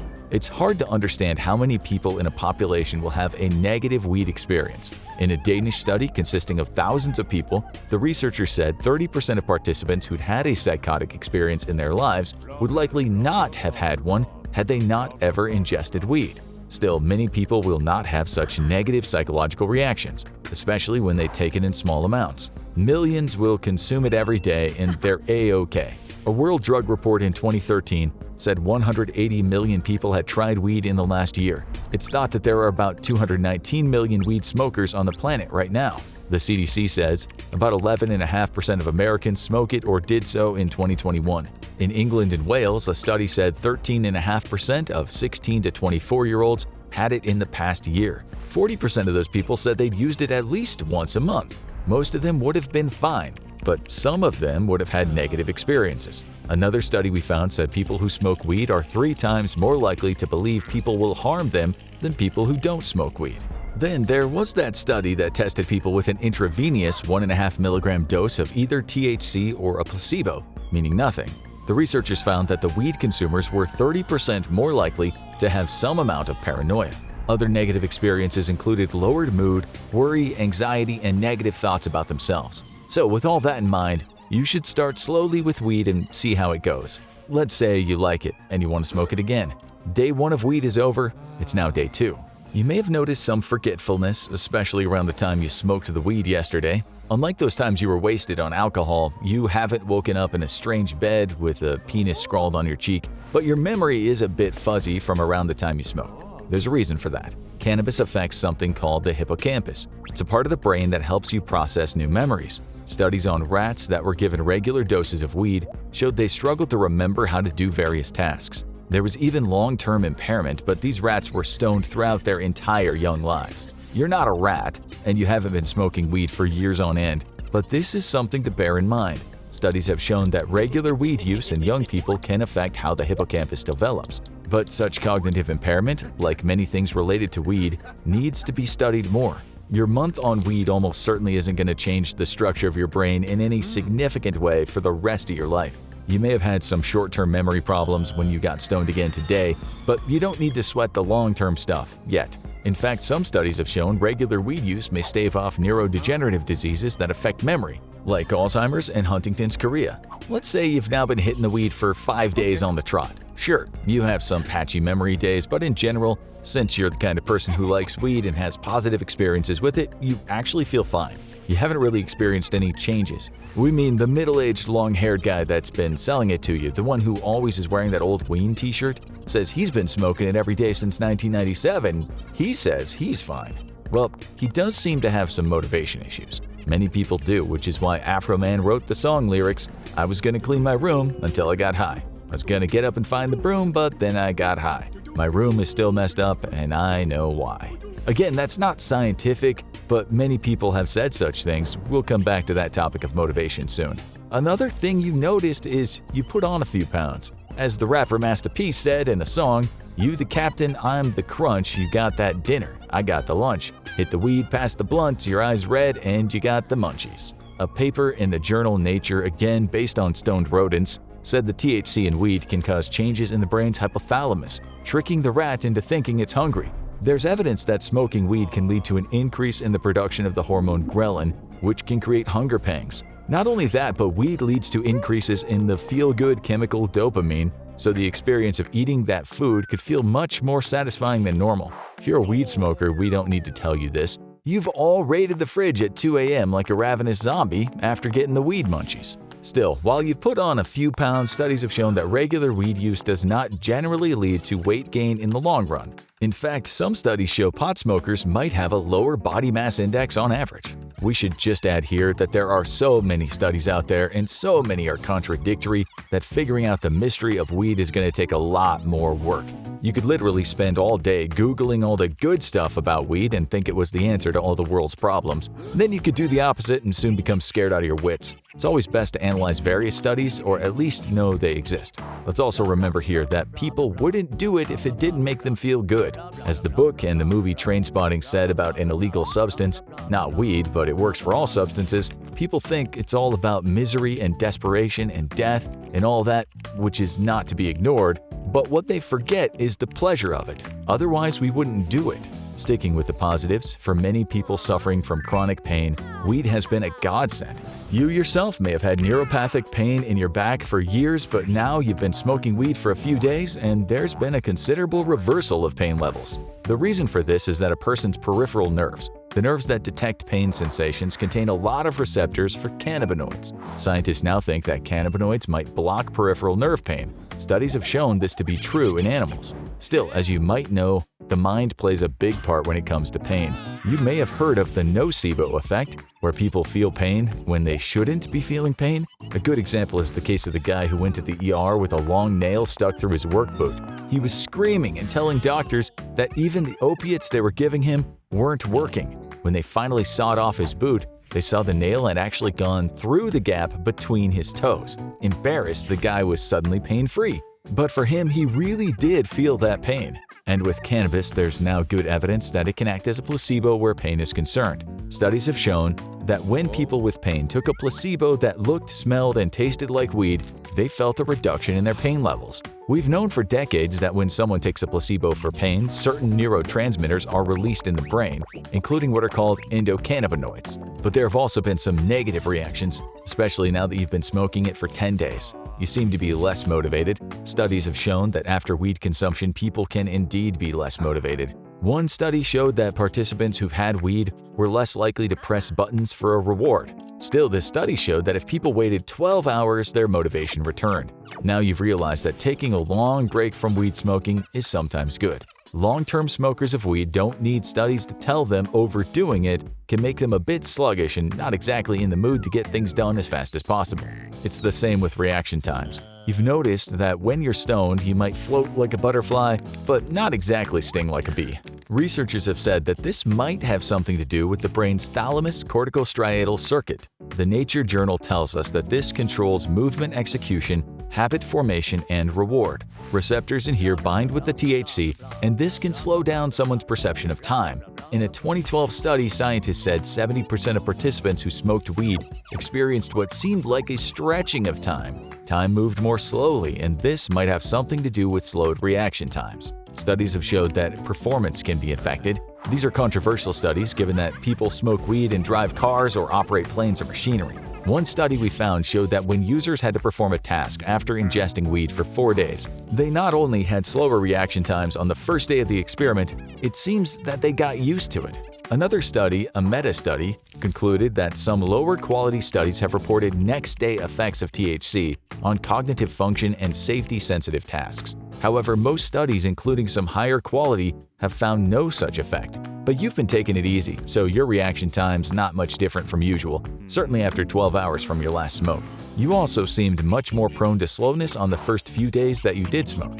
This seemed to be getting better the more days you smoke. Like most people in the world, the effects seem to completely go away between 2 and 4 hours, but another thing you realized is that after 12 days on this stuff, you started to get more anxious. This is because part of your brain called the amygdala is stimulated by weed. The studies on anxiety and cannabis use can be very contradictory. For some people, weed helped with their anxiety, but for others, they experienced an increase in anxiety after long-term use, although the causal links were not clear. In a 2017 survey consisting of 9,000 American regular weed smokers, 70% said it gave them noticeable health benefits, with almost 50% saying it relieved anxiety. Others said it helped with their PTSD. Some said it had a positive effect on their phobias, and some said it helped with sleep and social anxiety. But others said it caused anxiety, especially when they consumed weed with high levels of THC. It's a bit of an each-to-their-own situation. In your case, the anxiety has only been fleeting, and you only experienced it when you had consumed a lot more weed than usual. It's around this point in your 30-day experience that you notice the effect weed is having on your lungs. This is mostly a silent effect, although admittedly just the other day you coughed up something that made you think of the movie Ghostbusters. Just be aware that chronic weed smoking can increase phlegm production. You've been smoking for quite a while now, and this might have affected the cell linings of the large airways in your body, which has led to coughing up that ball of slime. Still, you don't mix the weed with tobacco as many people in the UK do when they often make those huge baseball bat spliffs in their Rizla-based works of art. The question is smoking weed safe just because you don't mix it with tobacco? A 2021 study showed that 44% of Americans believe that smoking weed every day is better for you than smoking cigarettes every day. Of course, the amount you smoke matters. People generally smoke way more cigarettes than weed joints. Still, smoke from weed is still not great for you. Scientists say it may still cause lung cancer and emphysema. The problem is scientists haven't figured out just how bad weed smoke is for you. Not enough studies have been done, something we've seen 1,000 times while researching the show. One of the studies was conducted at the Ottawa Hospital in Canada. Researchers compared 150 lung scans from weed smokers, tobacco-only smokers, and non-smokers. The research reported that rates of emphysema, meaning an inflammation of the airway, were higher in weed smokers than they were in tobacco smokers. Still, we're talking about 75% compared to 70%. Only 5% of non-smokers had it. As for the big C, the Mayo Clinic says cannabis may cause lung cancer, but there's not enough evidence right now to say it definitely does. Then again, there's also evidence that the compounds in cannabis have, in some instances, been shown to kill certain types of cancer cells, including those found in the breast, lung, prostate, and skin cancers. Again, we must reiterate that there have been some very positive results, but only with some people. So we definitely can't say cannabis, mainly CBD, will help someone beat cancer. One thing it seems to do for scores of people is help with their cancer pain, which is why more and more countries have given it the green light to be used in limited medical instances. On the other hand, you also have the genotoxic effects of oxidized hydrocarbons that occur when you burn cannabis, which has been said to create genetic changes that could potentially lead to a carcinogenic state. A paper published by the National Institutes of Health said weed joints deliver at least 4 times as much tar to the lungs as tobacco cigarettes of equivalent weight, explaining that it's because in these joints, there are usually not any filters, and people tend to hold the weed smoke in longer. In short, when you compare weed smokers or cigarette smokers with non-smokers, the incidence of respiratory problems is much higher. One study showed it was 1 in 3 compared to 1 in 12, but we still can't say for sure if cannabis causes cancer. In one study, a big one, out of 65,000 people, it seemed marijuana use might have had a negative effect on prostate cancer, but not any other of the major cancers. The participants were aged 15 to 49 only, so more studies looking at older people would have to be done, since cancer is more common in older folks. We're not going to tell you that regularly smoking weed doesn't cause cancer, but we're also not going to tell you it definitely can. What we will say is your month on weed is certainly not the riskiest thing you'll ever do in your life, but you are inhaling smoke, and while it might not be as carcinogenic as some news articles might suggest, it is very possible that this experience is damaging your lungs. As things stand, you now have smoked weed daily for 3 weeks. We don't think there'll be any substantial damage. If you smoked joints every day for years, well, your lungs will suffer. Just how much? We can't say. It gets even more confusing when you read about vaping weed. Vaporizer devices activate cannabinoids, but they don't heat the goodness to the point of combustion. You might read this and think, well, that's great, vape it is then. But then you read vaping articles such as this one from Johns Hopkins Medicine. Emerging data suggests links to chronic lung disease and asthma, as well as associations between dual use of e-cigarettes and smoking with cardiovascular disease. But that same article also said we still don't have a definitive answer as to how bad vaping is for your body. We do know that when you do vape, you also inhale harmful chemicals, and some doctors in the US have said they've seen more and more people coming in to see them with conditions that could very well be related to their vaping habit. You all probably know former smokers who now vape, and they look like steam trains most of the day. Still, no one vapes weed in such high quantities. You've now been smoking weed daily for almost the full month. Will it be hard to quit? Is weed addictive? Yet again, this question is not easy to answer. Not all substance addictions and withdrawals are the same. If you have a physical addiction to alcohol or benzodiazepines like Valium, etc., coming right off after a long time can actually be very dangerous. You might not only have seizures that can and do kill, but in terms of mental well-being, you might think you've been plunged into anxiety hell, and we do mean hell. This is related to the effect these drugs have on your GABA receptors. In layman's terms, if a substance makes you very relaxed, your brain might stop creating chemicals that usually make you chilled, so when you stop, the very opposite of relaxed happens to you. It's the same for people who stop taking opiates and become incredibly restless and depressed. But what about weed? Does that kick the poop out of you when your body no longer has it? Actually, with cannabis withdrawal, you're definitely not going to experience anything like we just mentioned, but there is something called marijuana use disorder. People have been known to become dependent on weed. Their body craves the psychological changes that weed's been giving to them. They can develop a tolerance, so they need more and more. Still, it's said only 10 to 20% of daily weed users will develop dependence. There will be some mild withdrawal symptoms when they stop, maybe lasting about 2 weeks. These might include cravings, irritability, decreased appetite, mood and sleep difficulties, restlessness, and other kinds of physical discomfort. A paper in the National Institutes of Drug Abuse in the U.S. stated, in 2015, about 4 million people in the United States met the diagnostic criteria for a marijuana use disorder. 138,000 voluntarily sought treatment for their marijuana use. With any psychoactive substance, there's no clear line you can cross as to how long and how much you can actually consume before developing dependency. Everyone is different. There are cases of people smoking weed for years and having zero problem stopping, or maybe just mild issues. Then you have people who smoked for shorter periods who feel pretty bad after stopping. But on the whole, in terms of withdrawal symptoms, weed is far, far less dangerous than many substances we use to change the way we feel. Weed withdrawal is a gazillion times safer than if you were a regular consumer of things like Xanax, Percocet, or Johnny Walker. Still, you should be aware that becoming dependent on weed is possible. Studies showed that this is a disproportionately bigger problem for younger people. Okay, so your month is up. And to be honest, since you've taken your weed sensibly, you feel fine. You are aware of all the psychological dangers some people face with weed consumption, but it seems that for now you're not one of those people who react badly to it. That said, if you keep this up, there's a very real possibility you'll damage your lungs, and there's also a real possibility you'll develop a dependence. Still, since you feel better, you're sleeping well, you have less social anxiety, and your work hasn't been negatively affected, you think you'll carry on. Although just to be safe, you're going to limit your smoking to small doses just a few times a week. Many people don't even know why they smoke weed. They might tell you, the reasons? There are no reasons. Who needs reasons when you've got weed? One person interviewed in The Guardian felt that way for 40+ years. She got to the point that she didn't even know if she enjoyed it anymore. She said in an interview, "I smoked to go to work, smoked to do the washing up, smoked for chill time." In the end, she said her lungs started to hurt and her gums regularly bled. She didn't know why she wanted it, but she craved it when she didn't have it. One day she realized she'd gone 2 days without weed and then just thought, okay, enough's enough. She craved it for sure, but with the help of meetings and counseling, she stopped completely. And guess what? She started dreaming again. That's something you noticed when you smoked for a month. You didn't dream. Many people don't regularly smoke weed because it interrupts the amount of time people spend in rapid eye movement or REM sleep, the time when most people dream. Dreaming was one of the big changes for her, but everyone is different where cannabis withdrawal is concerned. These are some comments made by people who quit after many years of daily smoking. "I just quit after 10 years as well. Just cold turkeyed it, no withdrawal symptoms. The withdrawals have not been fun. I've lost 4 pounds in 2 days because it's really hard to eat. Mentally, I feel really clear and happy. My boyfriend stopped smoking weed like 2-3 months ago, and I'm noticing that his behavior is different. He's more angry and not as sweet as he used to be. And this one.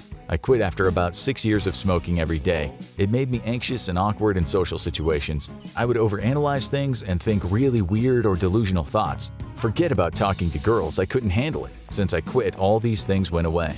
As it said on the walls of the Temple of Apollo in ancient Greece, know thyself. With weed, you have to educate yourself and assess if it's good for your mental health while adding up the pros and cons as to how it'll affect your body and life in general. If you absolutely want to experience weed, we suggest wading in slowly rather than diving straight into the deep.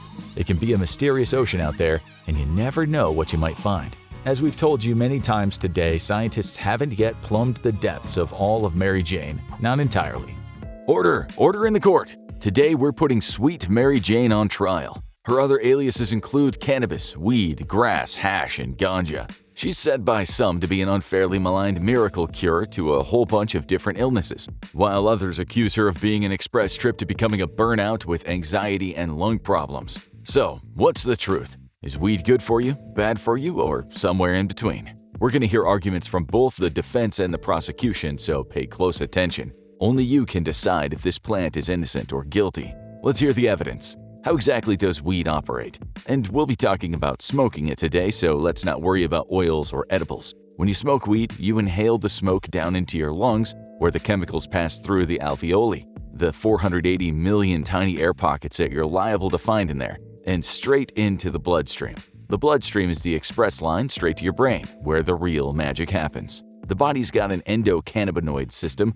That's a fancy name for the network of neurotransmitters known as cannabinoid receptors attached to all of the neurons in your brain. These use chemicals like anandamide to communicate chemical signals in the body.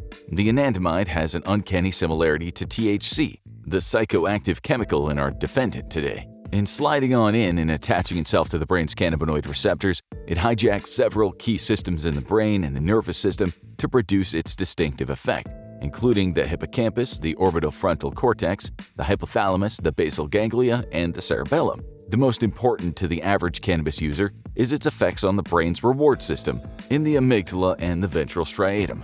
It induces the body to release spurts of dopamine, the neurochemical that gives you pleasurable feelings after activities like exercise, good food, and even sex. And studies show that the dopamine released as a result of THC is even more intense than the regular batch. So we know why it makes you feel good, but so does beer and chocolate cake, and no sane person is ever going to argue that those are any good for you. So now we have the proper context. Let's hear the back and forth arguments. Is it a net good or a net bad to take up smoking the devil's lettuce? Before we get into the specifics of the body, let's talk about the effects cannabis use can have on your mental health. Starting with the defense. Many weed users will be quick to tell you that their habitual pot smoking helps regulate their mental health, taking the edge off anxiety and mitigating depression. CBD and low doses of THC have been shown to reduce anxiety in some smokers due to its effects on the brain's limbic system. In some cases, it's also been shown to reduce the frequency of panic attacks in people suffering from PTSD. However, the prosecution would have a strong case in saying that this is a double-edged sword.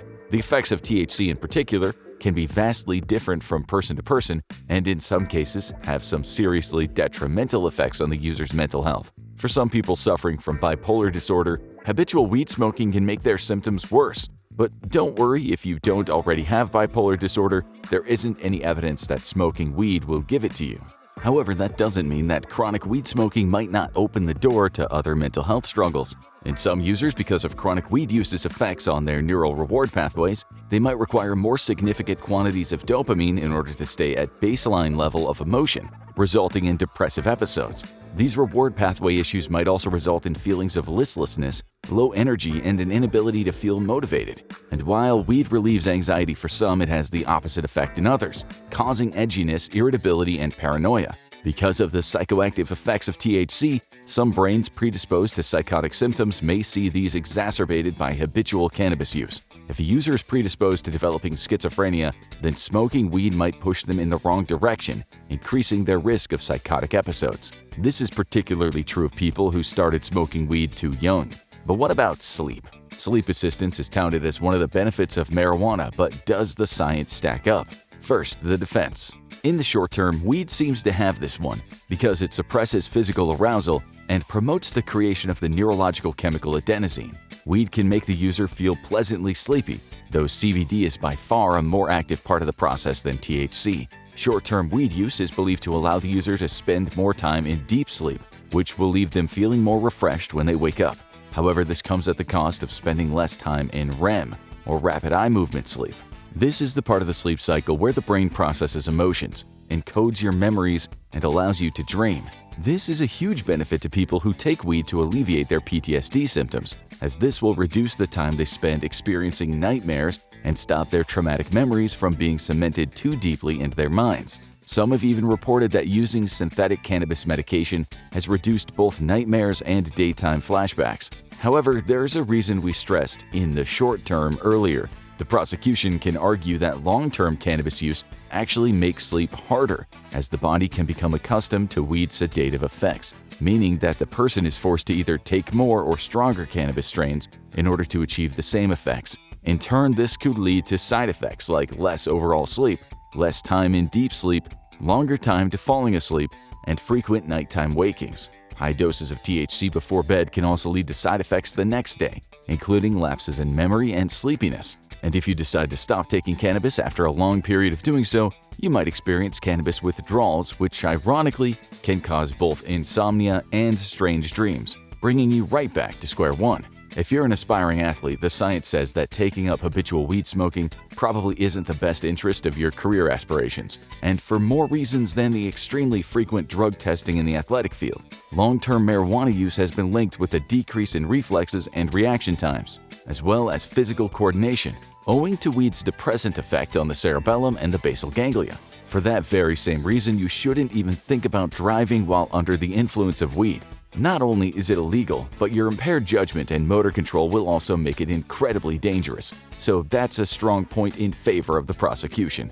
One of the most critical areas for discussion of the benefits versus drawbacks of smoking weed is pain management. A considerable number of medical or even self-medicating cannabis users do so to mitigate chronic pain, and it's often touted as one of the significant benefits of marijuana use. So do these claims hold up to scrutiny? Much like how cannabinoids alter the function of the reward pathways in our brain, they do similar things to the brain's processing of pain. It's why marijuana and CBD have been useful for people self-medicating against the effects of conditions like fibromyalgia, endometriosis, and chronic migraines. And any way you slice it, cannabis is undeniably a less risky form of pain relief than opioids, which pose both a greater risk of overdose and developing addiction. In addition to its effects on chronic pain, weed has often been praised for its anti-inflammatory properties. Studies have found that by targeting A3 glycine receptors, cannabinoids have been effective in treating inflammatory bowel diseases like Crohn's disease, ulcerative colitis, irritable bowel syndrome,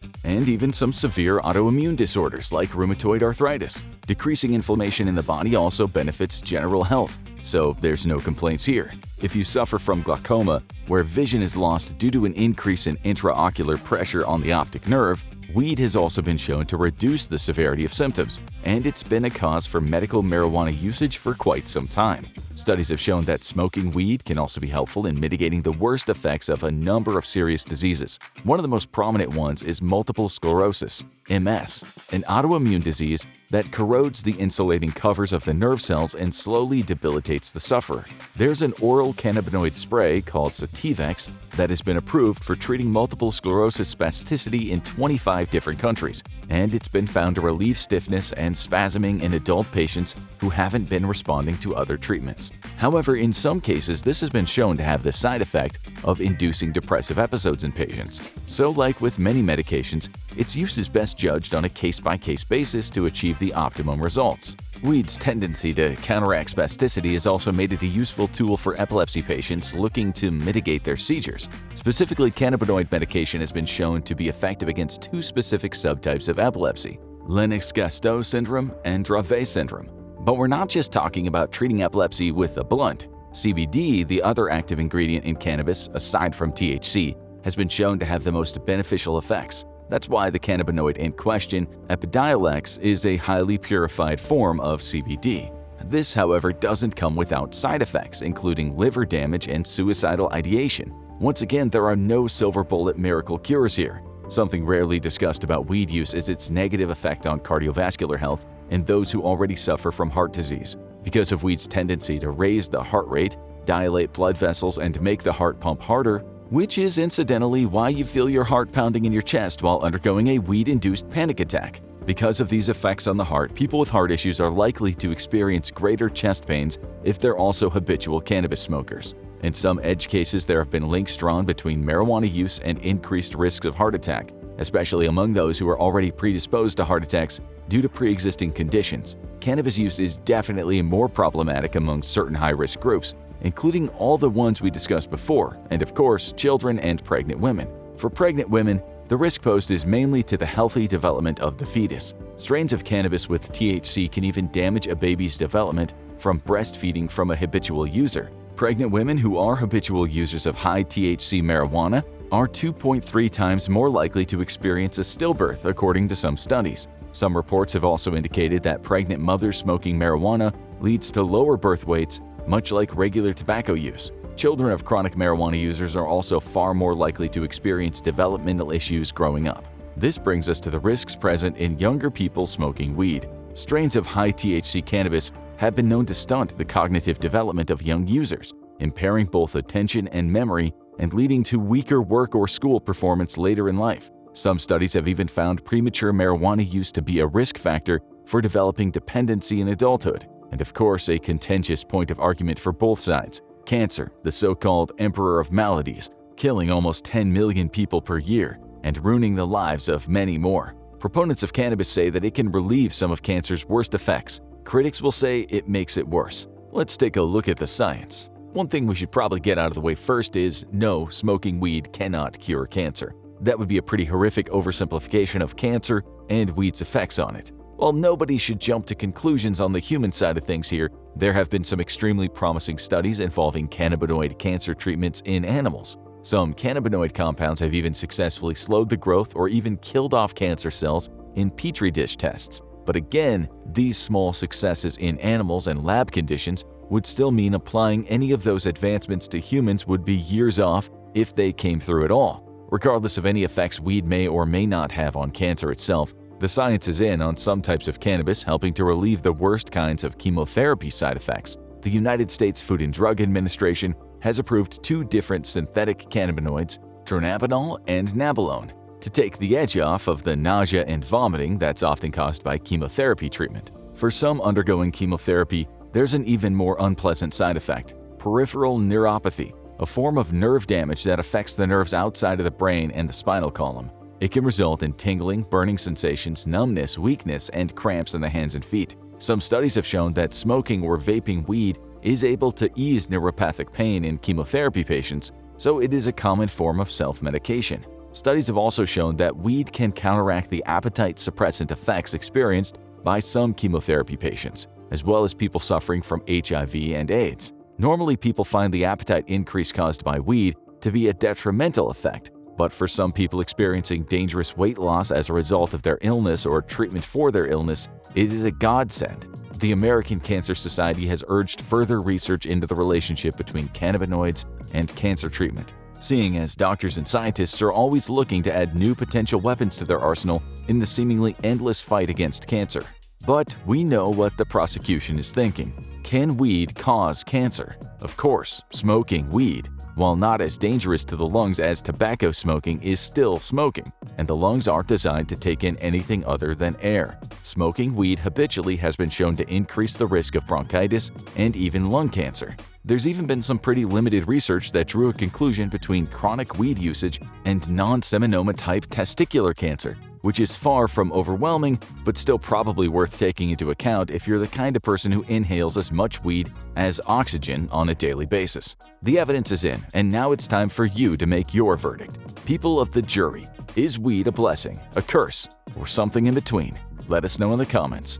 A shot of liquid courage, a shared moment of bonding and escapism, even drugged-up zombie soldiers. Violence and mind-altering substances have always gone hand in hand. The truth is, countless wars throughout history have been fought while soldiers were drunk or high, and military conflict through the ages, including the modern day, have been shaped by the insane drugs soldiers are fed to win wars. Drinking and drugging rituals have long been a part of the culture of warfare. Indulging in alcohol or drugs together can help soldiers bond before going into battle, provide a much-needed way to cope with the trauma of war, and even enhance combat performance. Alcohol is the oldest, most tried-and-true drug of choice for warriors around the world, and armies have issued alcohol rations to their troops throughout history. The Russians favored vodka, while the British preferred rum. Germans have turned to beer, while ancient Romans and Greeks relied on wine for liquid courage. But armies from ancient times all the way up to today have often relied on even stronger drugs to win wars. According to the ancient legends, Nordic berserkers, the legendary Viking warriors who fought ferociously and without fear,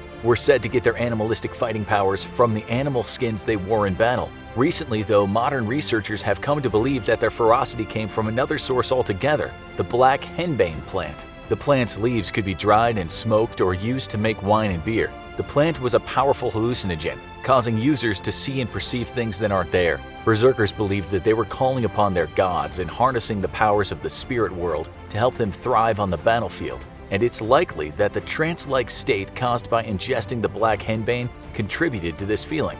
While herbal drugs may usually be associated with a calm, peaceful high, they've also been known to cause intense anxiety, paranoia, and even panic. Given that these warriors were psyching themselves up for battle when they took the black henbane, it's highly likely that the effects were less mellow and more aggressive. They probably felt agitated and ready to fight, and felt dissociated from reality, making it easier for them to fight like wild animals and kill with abandon. Viking berserkers weren't the only ancient figures to tap into the powers of natural herbs. Eurasian warriors, especially Siberian tribes like the Chukchi and Koryaks, use psilocybin, more commonly known as magic mushrooms, to allow them to fight fearlessly and give them an edge in battle. And they even went so far as to drink the urine of the warriors who had previously ingested the mushrooms to take advantage of the residual psychoactive effects. The use of magic mushrooms and other natural psychoactive herbs continued into the 19th and 20th centuries. In 1879, when the British tried to subdue the Zulu tribe of Africa, they faced an enemy that seemed immune to fear even in the face of Britain's far more advanced weapons. Though the Zulu only carried spears and shields, they seemed unnervingly unafraid of the British's rifles and bullets. They likely had a little medicinal help in this department. The Zulu warriors had a multitude of mind-altering substances at their disposal, from medicated beer to daga, a South African variety of cannabis, to a powerful painkiller made from the Bushman poison bulb plant, which also had hallucinogenic properties. Thanks to the psychoactive properties of these drugs, the Zulu warriors would have felt disconnected from the reality of battle, allowing them to fight ferociously and without fear. Though the Zulus would unfortunately go on to lose the war, they did impress the British with their willingness to face death without fear, thanks to the help of pharmacology. As the nature of warfare changed and weapons and technology advanced, so too did the drugs that were used to fuel soldiers and win wars. World War I saw the first documented and widespread use of cocaine in battle. Both the British and Germans issued cocaine rations to their Air Force fighter pilots to give them a boost before they engaged in incredibly dangerous dogfights. World War I fighter pilots were tasked with a nearly impossible mission. They had to engage other aircraft in close combat in midair. They needed to dodge enemy planes while simultaneously trying to get the enemy in their crosshairs so their gunner could take them out, all while making sure not to crash their planes. It was a chaotic and terrifying environment, and cocaine helped the pilots keep their energy up and helped them focus on the job at hand, without getting carried away by the very real fear that death could come at any moment. The Canadian infantrymen who also relied on cocaine called it forced march, since that was exactly what it was used for. Infantry troops that needed to be mobilized and moved long distances during the war often had to do so on their own 2 feet, enduring grueling marches through desolate, war-torn landscapes, knowing all the while the enemy could be anywhere waiting to attack. These marches could last for hours or even days, and once again, cocaine was their secret to success. The forced march pills, which were a combination of cocaine and caffeine, gave soldiers the energy and endurance to withstand hours of marching through difficult terrain to get to where they were needed, but also helped to blunt the fear that the enemy could be waiting for them around the next corner. The most famous stories of soldiers on drugs might have come from World War II, which is fitting considering that the entire 6-year conflict was largely fueled by speed. A favorite of the frontline soldiers on both sides, the Nazis' drug of choice was called Pervitin.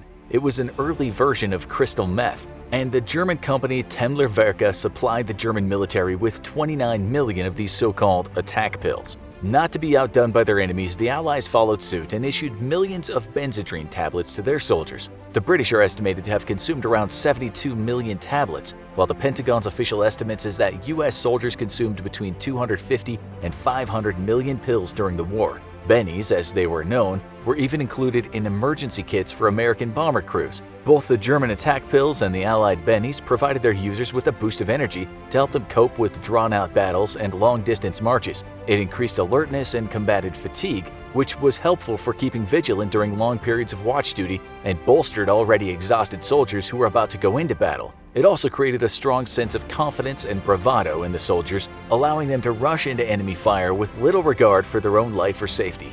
The role that speed played in World War II cannot be overstated. Experts now say that many of the Germans' early and decisive victories in the war were thanks in large part to the rampant use of Providin.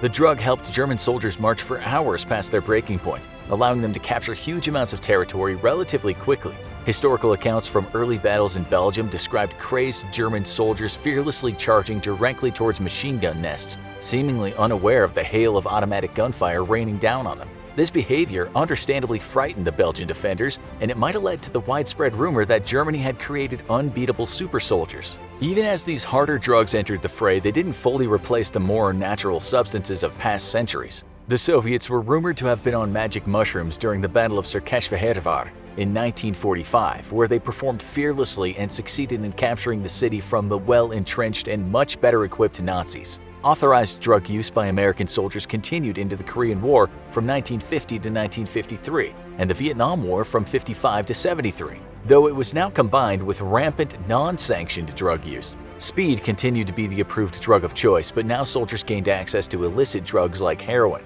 Desperate soldiers would combine these two powerful drugs to create their own homemade injectable speedballs. This potent combination creates a push-pull effect, both boosting energy and helping them relax. The high from these speedballs was stronger and more lasting than the high they could get from using either drug on its own, and it helped the soldiers deal with the brutal conditions of war, as well as cope with the horrible atrocities they witnessed and even committed during these wars.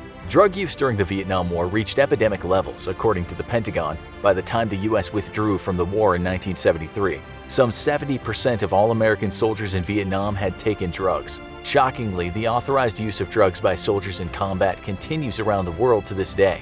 Modern-day terrorists have no qualms about using drugs to motivate their fighters and achieve their heinous missions. The terrorist group ISIS promotes the use of hashish and opioid painkillers within their ranks, and they're also well known for the pervasive use of the drug Captagon, a powerful stimulant that metabolizes in the body to form an amphetamine. This drug increases alertness, numbs fear, and induces a sense of courage and bravado, and so it's incredibly popular with jihadists undertaking suicide missions. The drug's also reported to increase strength, and there have been reports of fighters taking so much of the drug that even after being shot multiple times, they refuse to drop and continue to fight through their injuries. Even smaller terrorist organizations have capitalized on the power of drugs to create seemingly invincible soldiers. In his book, A Long Way Gone, Memoirs of a Boy Soldier, Ishmael Bey describes his horrendous experience as a child soldier in Sierra Leone and the rampant use of drugs to control and manipulate child soldiers in these loosely organized armies. According to Bey, the commanders would strategically keep their child soldiers high on what they called brown browns, a potent and highly addictive combination of cocaine and gunpowder. Gunpowder contains nitroglycerin, which helps the cocaine to spread more quickly through the bloodstream and delivers a faster, more intense high. Once these child soldiers were high on brown browns, they would essentially be immune to fear and would have little to no conscience. Their commanders would take advantage of this altered state and force the children to commit terrible atrocities while they were high. This knowledge and shame that they'd done such horrible things while high, combined with a heavy dependence on the addictive drugs, kept the child soldiers loyal, obedient, and easy to control.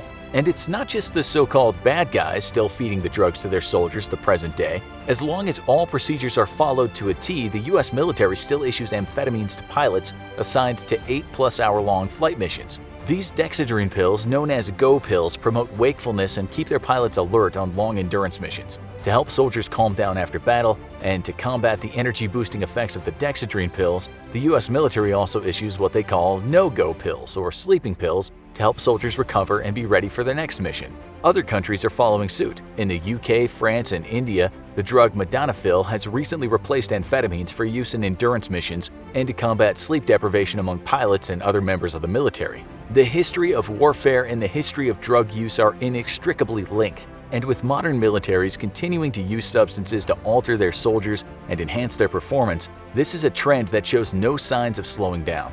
It'll certainly be fascinating to see what kind of insane drugs soldiers are fed to win wars in the years to come. Nose candy? Snow? Blow? This powder is so ancient that scientists have found traces of it in millennia-old mummies. It even used to be a common ingredient in over-the-counter medicine, but now it's worth billions on the black market and is responsible for thousands of overdoses every year. It could only be cocaine. Cocaine is one of the most popular recreational drugs, but like with a lot of illegal substances, it can be hard to get straight answers about it. What effect does cocaine have on your body? Where does cocaine even come from? How does a cocaine high feel? And if you're addicted to cocaine, how can you get better? You've got the questions, we've got the answers, and we recommend you listen closely. You don't want to become another tragic statistic. Let's start off by answering the most important question: what is cocaine? At its most basic level, it's a type of naturally occurring chemical known as a tropane alkaloid. Derived from the leaves of the South American coca plant, once it's extracted from the plant, it's typically processed into a powdered form called cocaine hydrochloride. Cocaine is a nervous system stimulant, a class of substances that also includes MDMA, caffeine, nicotine, and prescription medications like Ritalin and Adderall. Like all stimulants, its main effect is that it gives the user an energy boost and stimulates the brain's reward pathway. This, as you might guess from the name, is one of the parts of the brain that produces dopamine, a chemical that the brain releases as a form of positive reinforcement. Normally, the reward pathway is activated by what the brain deems to be positive actions: exercise, eating your favorite foods, finishing a complex task, and listening to music, all things that cause your brain to produce dopamine. But cocaine sends the reward pathway into overdrive, resulting in intense excitement as well as an inflated sense of self-confidence. On the extreme end, a cocaine user might also experience psychotic delusions, and all that excess energy can cause heightened aggression. Other side effects of cocaine use include raised blood pressure, raised body temperature, and photosensitivity due to pupil dilation. The high doesn't go on for very long. On average, users start to come down after 15 minutes to a half hour. Even if the high is worn off, the drug isn't immediately flushed out of your system. Traces of cocaine can be picked up in blood and saliva samples for up to 2 days after use, and in urine samples for up to 4 days after. Cocaine use can even be detected by testing hair samples. Metabolized cocaine can be found in your hair for up to 3 months after taking it, which is just another reason to be suspicious of your boss if he asks for a hair sample. Before we get into some of the even more severe side effects of cocaine, some of which have had extremely devastating consequences for huge swaths of the American population, let's rewind the clock to see how this prolific drug made its way into modern hands in the first place. Cocaine has had a long history as a medical treatment, going all the way back to the indigenous people in the Andes Mountains in South America.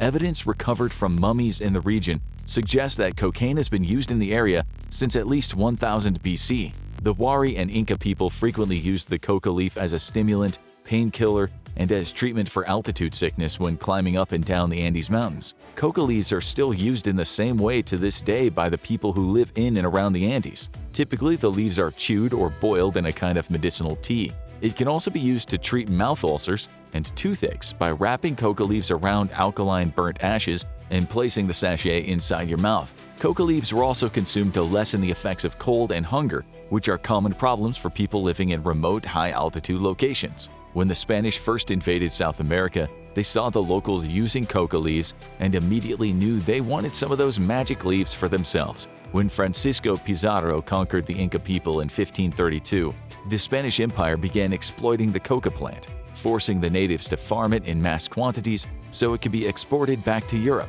Cocaine really took off in the West in the 19th century after chemists figured out how to isolate cocaine from the plant itself. In this new powdered form, it became a very common ingredient in medicines to treat fatigue, depression, chronic pain, and even poor sexual performance. In a totally crazy move that really could have only happened during the 19th century, in 1863 a Corsican chemist named Angelo Mariani started selling a drug called Vin Mariani, a mix of cocaine and wine. And of course, cocaine was also an ingredient in Coca-Cola.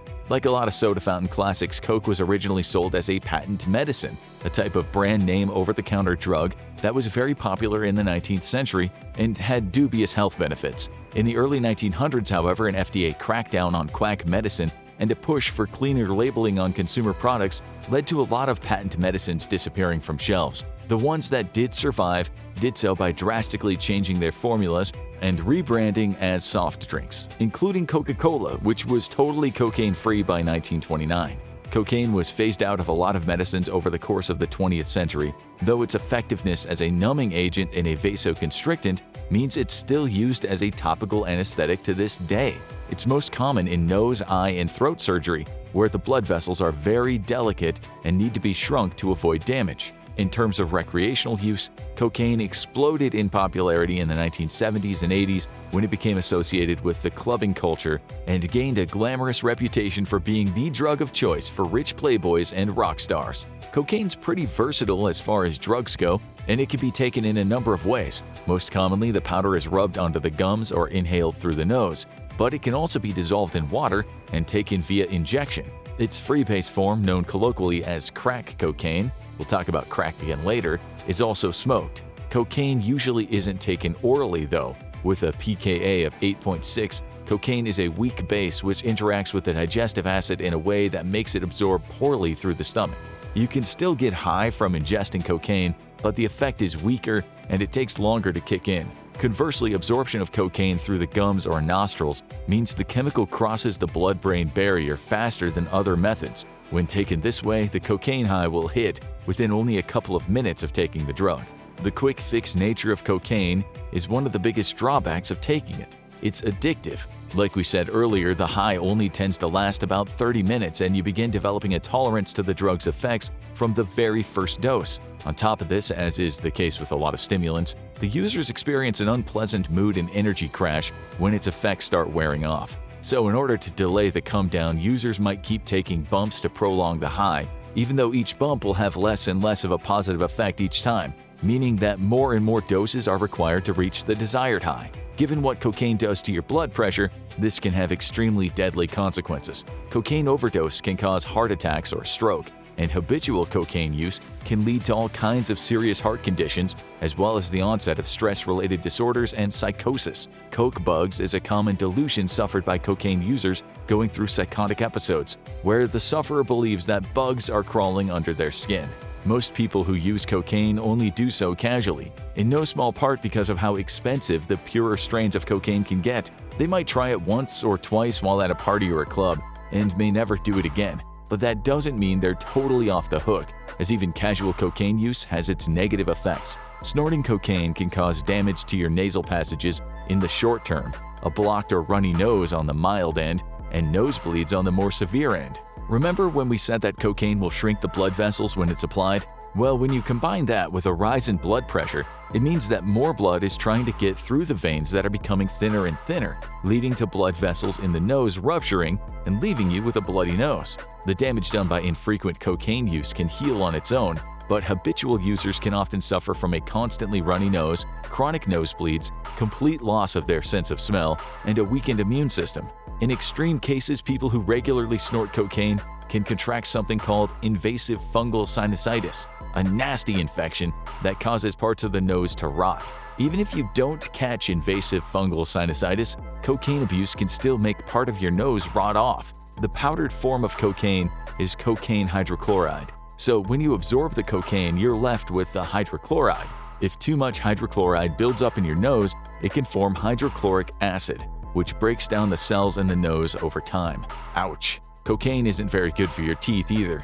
Much like taking it through your nose, taking it via your gums can leave you open to infections. Like all stimulants, it has a dehydrating effect and can lower the production of saliva, which leads to a loss of tooth enamel. Cocaine use can also cause involuntary tooth grinding, which can further damage your teeth and gums. Taking cocaine intravenously is probably the most dangerous way to take it, as on top of the risk of stroke, heart attack, and psychotic breakdowns, you also have to worry about fun things like embolism and needle contamination. Incidentally, Sherlock Holmes, the famous detective from the novels of Sir Arthur Conan Doyle, was a periodic user of injected cocaine.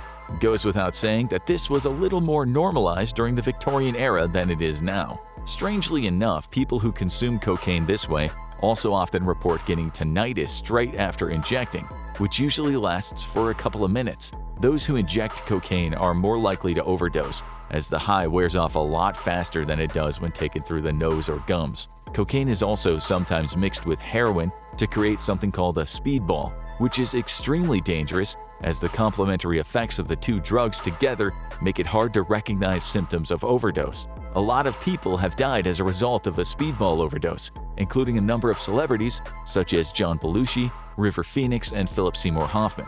Combining cocaine and alcohol is also a pretty bad idea, since the chemicals combine and form a substance called cocaethylene in your liver. Cocaethylene produces a more euphoric high, but it increases your risk of developing heart problems significantly. The fact that cocaine is a social drug also means it's often associated with blood-borne illnesses like hepatitis C. People tend to do cocaine in groups, and when they snort lines with the same straw or inject it with the same needle, it greatly increases the likelihood of illnesses spreading from person to person. Now that we've covered the effects of cocaine, let's circle back to its freebase form, crack. Cocaine in its powdered form can't be smoked, as it burns too completely and too quickly. But in its solid or freebase form, it has a melting point of 98 degrees Celsius, which means it can be sublimated and inhaled as a vapor. Crack cocaine is made by boiling cocaine powder in water over a constant heat and mixing in some base, such as baking soda. The mixture then cools into a brittle crack rock that can be broken into smaller pieces and smoked using a pipe. Like any drug taken by smoking, crack can cause long-term damage to lungs, to the point that crack users cough up blood. Crack comes with its own unique side effects compared to, say, cigarettes or marijuana, due to the unique way it has to be smoked. Unlike weed or cigarettes, the vapor produced from melting a crack rock loses its potency very quickly. Crack pipes are typically very short to reduce the time it takes for the substance to travel from the pipe to the user's lungs as much as possible. And since crack pipes are normally made of glass, they tend to get very hot very quickly. Because of this, people who smoke crack will develop blisters on their lips and fingers from touching the hot glass too much. Crack became such a hot-button issue in American culture that in its heyday, bizarre public service announcements featuring a wide range of public figures, such as movie star Clint Eastwood and children's entertainment character Pee Wee Herman, were televised across the U.S., hoping to discourage people from taking the drug. During the moral panic around crack cocaine in the 1980s and 90s, when the drug became popular in low-income neighborhoods across America, concerns were raised about the health of children born to parents who smoked crack. The term crack baby arose as part of that moral panic, and many anti-drug groups argued that crack usage in pregnant people would lead to a generation of children with poor health, low intelligence, and underdeveloped social skills. This turned out to be a greatly exaggerated fear based mainly on racism and classism. Studies done since have shown that compared to the effects of nicotine and alcohol use during pregnancy, the effects of cocaine on fetal development were negligible. However, cocaine abuse during pregnancy can cause a miscarriage and can in some cases trigger premature labor. Crack is also cheaper than powdered cocaine, which means it's more likely to be cut with other drugs and potentially poisonous substances. This is not to say that powdered cocaine is never cut with any hidden nasties though. Cheap cocaine is often cut with baking soda, quinine, or sugar, which can cause blockages in blood vessels when injected or respiratory infections when inhaled. It can also be cut with a drug called levamisole, which heightens the drug's effects but has been associated with the development of autoimmune disease. Cocaine's also increasingly being contaminated with fentanyl, an extremely potent synthetic opioid. While many have speculated that drug manufacturers combine the two drugs intentionally, tests done on seized cocaine by police suggest that fentanyl is usually only present in trace elements. Fentanyl has become a very popular drug in the past decade, and it's likely that cross-contamination occurs simply as a result of the two drugs being processed in the same lab or from them being stored in the same places. But because of how potent fentanyl is, consuming drugs with even trace elements of it can have noticeable negative consequences. Like a speedball, the mix of fentanyl and cocaine can have deadly effects if the signs of overdose aren't spotted quickly. Given that cocaine addiction can lead to all of these horrible effects, it might give you some comfort to know that the physical effects of cocaine withdrawal are fairly minor. Cocaine withdrawal can cause disturbed sleep schedules, increased appetite, slower reaction time, and fatigue. These physical symptoms usually start to go away a few days after quitting. However, the psychological effects can be much more severe. Cocaine withdrawal can often cause severe depression and anxiety, as the brain's reward pathway needs time to repair itself from overstimulation. Therapy can help to alleviate these psychological symptoms, but the process of recovery can take years. And during that time, the person may feel compelled to relapse and start taking cocaine again. That's why it's important for people trying to quit cocaine to have a social support network, and why group therapy is so important in cocaine addiction rehab. Because while many have survived and moved on from cocaine use, it only takes one unlucky session for things to take a turn for the worst. According to the Center for Disease Control and Prevention, smoking causes nearly 6 million deaths around the world each year, and current trends show that tobacco use will be responsible for more than 8 million deaths annually by 2030. It is the leading cause of preventable death in America, and as many as 16 million people are living with a disease caused by smoking, including cancer, heart disease, stroke, lung disease, and diabetes. So what if you quit the habit? How reversible are these risks? That's what we'll be exploring today. In this episode of the Infographic Show, what happens to your body when you stop smoking? Apart from the fact that it's bad for your health, there are many other reasons to quit smoking. It's expensive, it makes your hair and clothes stink, and in many places in the world, it's considered unsociable, with bans in bars and restaurants meaning you'll need to leave the crowd and head outside for a puff.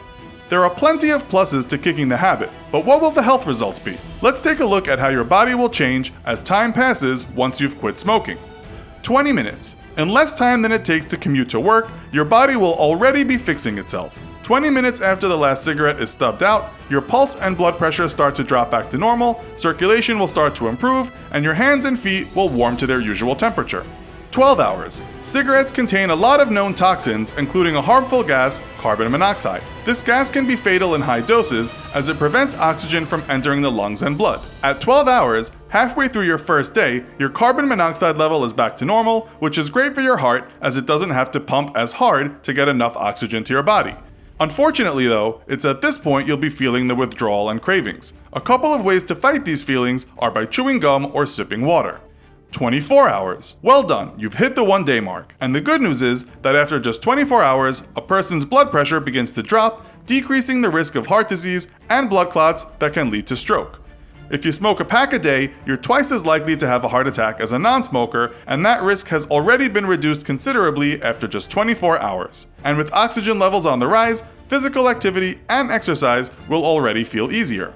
48 hours. 2 days in is a good time for a tasty snack. Smoking damages the nerve endings, which decreases your ability to smell and taste properly. And after only 48 hours, your senses will get sharper as nerve endings begin to heal. Your body will also enter a detoxification phase, with your lungs kicking out mucus left from cigarettes. The downside is that this is when the toughest withdrawal symptoms show up. If you are a heavy smoker, you might feel dizzy, anxious, or tired, and you may also crave more food than usual. 3 months. This is when the major improvements start. After a couple of weeks, the cravings will subside, and the chance of going back to the habit is far less likely. Your lungs become stronger and clearer, your blood flow has greatly improved, you can exercise without huffing and puffing so much, and the risk of a heart attack goes down even more. 9 months. 9 months after quitting, there will be major physical changes and improvements in the body. The lungs have significantly healed themselves. The delicate hair-like structures inside the lungs, known as cilia, which help to fight infections, will have recovered from the toll of cigarette smoke. Around this time, many former smokers notice a decrease in the frequency of lung infections because the healed cilia can do their job more easily. You'll also be able to take deeper breaths, and energy levels will be a lot higher and back to normal. 1 year, a big milestone with the habit in the distant past. Time to celebrate the achievement. The risk of heart disease has decreased by half and will continue to drop beyond this 1-year mark. 5 years. After 5 years without smoking, the body has healed itself so that the arteries and blood vessels begin to widen again. This means blood is less likely to clot, which lowers the risk of stroke to the same level as a non-smoker. And compared to when you first quit, you're half as likely to get cancer of the mouth, throat, esophagus, or bladder. 10 years. Lung cancer is one of the greatest risks a smoker faces, and after 10 years, a person's chances of developing lung cancer and dying from it are about half compared to a smoker. 15 years. And finally, after 15 years of not smoking, the chances that you'll get heart disease are the same as if you've never smoked at all. Your body has done a huge amount of recovery and healing, rejuvenating the tissue and cells. From the first few weeks of headaches and discomfort to a fully healed body, a long path, but the rewards are very real and very clear. There's no real argument to be made for continuing to smoke. As well as the changes to your health, your immune system will also improve, your hair may become thicker and fuller, and your skin will age less quickly. But of course, it's never easy, particularly during the first few days and weeks. If you're quitting and need support and are based in the US, you can always call the National Cancer Institute's Quit line on 877-44-U-QUIT. You're at your local watering hole. You order your favorite drink, tip the bartender, and take your first sip. The cool liquid hits your lips and enters your body. In the next few minutes, a bunch of crazy chemical reactions will occur. Over the next several minutes and hours, your body will swell, you'll lose control of your bladder and bowels, and you could black out and die. 1 minute after you drink alcohol. The alcohol flows down your throat and into your stomach. What happens next depends on who you are, what you've done that day, and if you've eaten recently. When the alcohol enters your stomach, it's either absorbed through your stomach lining into your bloodstream or released into your intestines, where it'll diffuse into your circulatory system. Either way, the alcohol will be spreading around your body in a matter of minutes. If you ate recently, this process is slowed down as some of the alcohol is absorbed by the food being digested in your stomach. However, your stomach and intestines cannot metabolize or break down alcohol, so it will eventually end up in your bloodstream anyway. 3 minutes after you drink alcohol. More and more alcohol from your drink seeps into your bloodstream and enters cells through your body. This causes several reactions to occur, but it's unlikely you'll feel their effects at this point. However, some pretty strange stuff will happen to your body in the minutes to come. Some will feel good, while others will make you wish you've never put a drop of booze into your body. The alcohol percentage in your drink plays a role in how quickly it diffuses into your bloodstream. Surprisingly, liquors that have an alcohol percentage between 20 and 30% are absorbed more quickly than drinks with a higher alcohol percentage. This means a glass of port, which is around 20% alcohol, will get you drunker faster than a drink with whiskey, vodka, or rum in it. These types of liquors tend to be above 35% alcohol. They will most certainly get you drunk, but they're not absorbed into your bloodstream as quickly as drinks with alcohol percentages in the 20% range. 5 minutes after you drink alcohol. You're starting to feel the effects of the alcohol on your body. The fact that you mix your alcohol with a carbonated beverage means it enters your bloodstream slightly faster than other drinks. Cocktails like rum and cokes, gin and tonics, and vodka sodas will all be absorbed into your bloodstream quicker than if those liquors were consumed without a mixer. It's at this point your brain starts to feel the effects of the alcohol. You're not quite drunk yet, but you are definitely on your way. Chemical changes are happening in your body and they will alter your mood, senses, and balance. 10 minutes after you drink alcohol. You gulp down the last remnants of your beverage and order another one. While you wait, the alcohol from your first drink is changing the size of your blood vessels. They begin to widen, which causes your skin to become flush and turn a reddish color. It looks like you're blushing or having a slight allergic reaction, but this is all just a normal reaction to drinking alcohol. You pull at your shirt as you begin to feel warmer. This is because alcohol is a vasodilator, meaning it opens up blood vessels such as capillaries just under the surface of your skin. The more blood that flows to the surface of your body, the warmer you feel. At the same time, your blood pressure begins to drop for a short period of time. And even though you initially feel warmer, the changes to your blood flow are actually causing your internal temperature to drop as blood moves away from your body's core. The female body reacts slightly differently than the male body when alcohol is consumed. The average female has less body water in their system to dilute the alcohol that's being absorbed into their bloodstream. This results in a higher blood alcohol concentration occurring more quickly in women than men. Females also produce less alcohol dehydrogenase on average, which is an important enzyme the liver creates to break down ethanol. This means that if a male and female around the same weight and size start drinking the same alcoholic beverage simultaneously, the woman will likely begin to feel the effects of the alcohol first. 15 minutes after you drink alcohol. Now you start to feel pretty good. The alcohol is playing mind games with you. It's caused the release of dopamine and serotonin, which make you feel happy, more confident, and ready to try new things. This is because both dopamine and serotonin are neurotransmitters that allow for more connections between brain cells. Serotonin is known to make people feel calm and content, while dopamine is associated with feelings of being rewarded or motivated. The alcohol causes your body to release these hormones in higher concentrations than normal, which then alters your mood. At the same time, it suppresses certain parts of your nervous system. This is the reason why your speech begins to slur, you feel less coordinated, and your vision becomes impaired. As you sip on another drink, the levels of the hormones inside your body become even more imbalanced. You begin to make decisions and do things that you wouldn't normally while sober. You become bolder and throw inhibition to the wind. It's at this point you start to feel buzzed or drunk. This is your body's way of telling you something is not quite right. But since it feels good at the time, you ignore those warning signs. You begin to stagger around as your balance is thrown off. The influx of dopamine and serotonin allows you to come out of your cocoon, and you soon become a social butterfly. 20 minutes after you drink alcohol.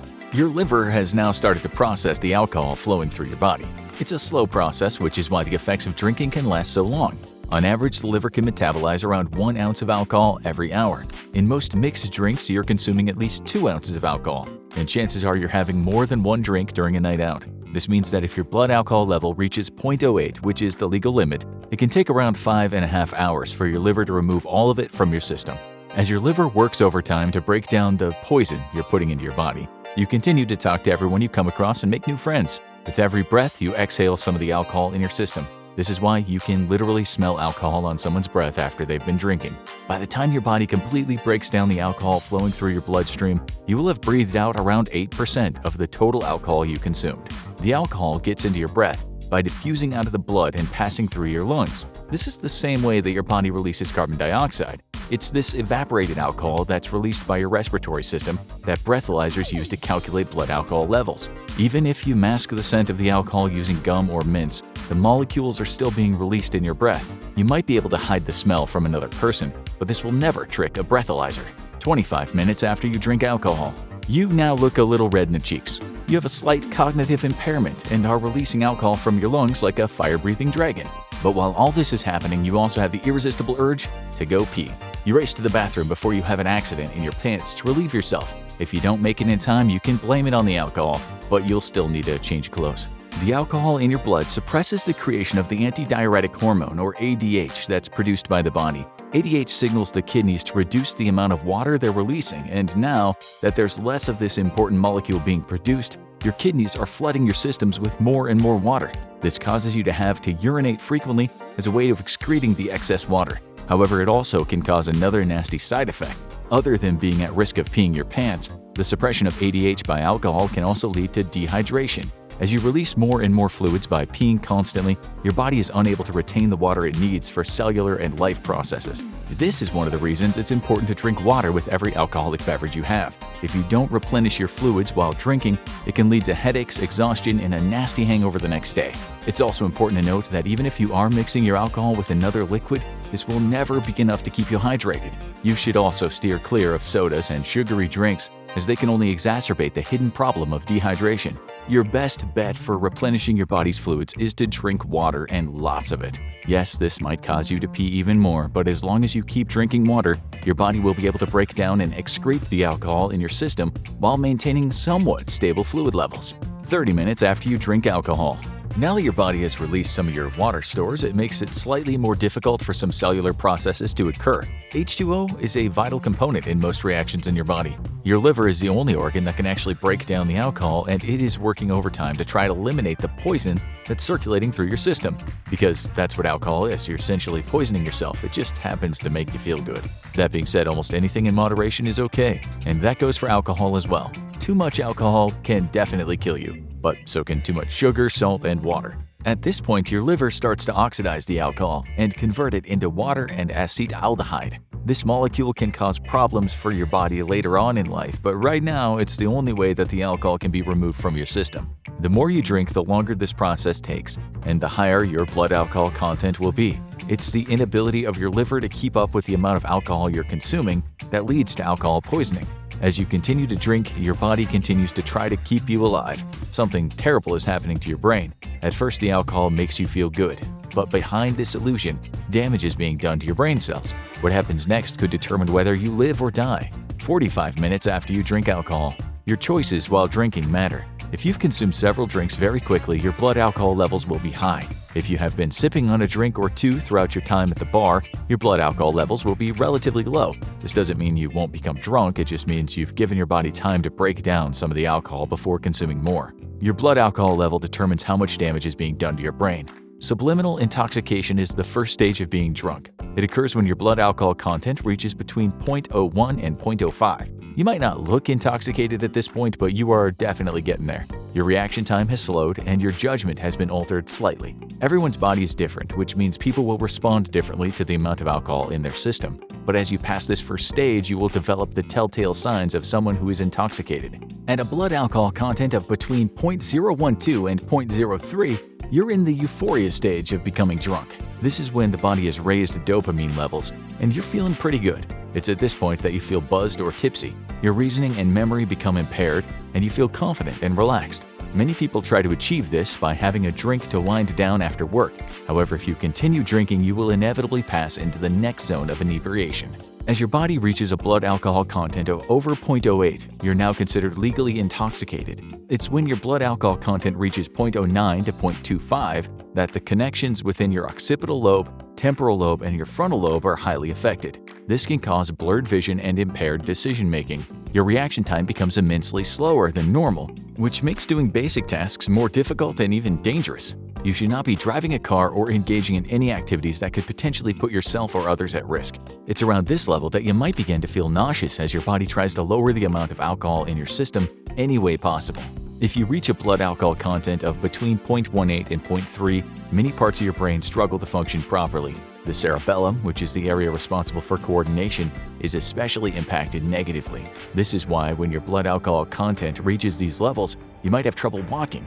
You might even black out or have short-term memory loss due to damage to your hippocampus. Anything over a blood alcohol level of 0.25 means you're in danger of developing alcohol poisoning.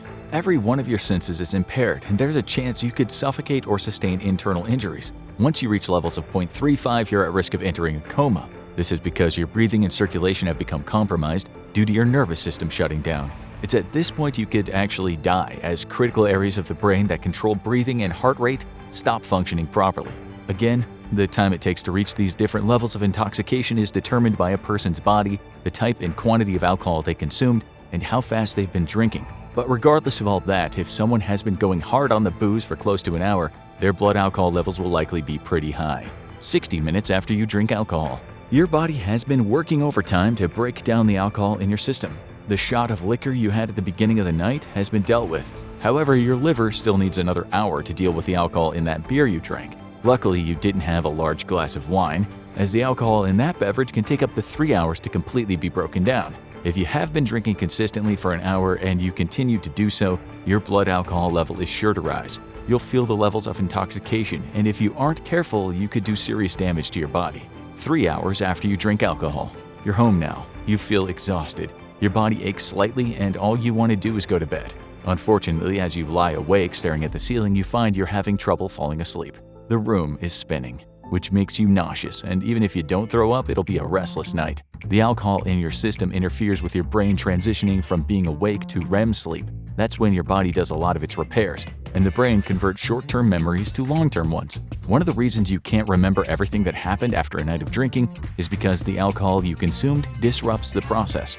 REM sleep is also the stage of sleep when you dream, and alcohol has been shown to do some incredibly weird things to your dreams. Consuming alcohol before sleeping has been connected to people having more vivid dreams and even nightmares. It's not clear why this happens, but it likely has to do with damage caused to brain cells or interference between neural pathways. You might have had a fun night out drinking with your friends, but as you toss and turn all night and have strange dreams, you will likely curse your past self for making such bad decisions.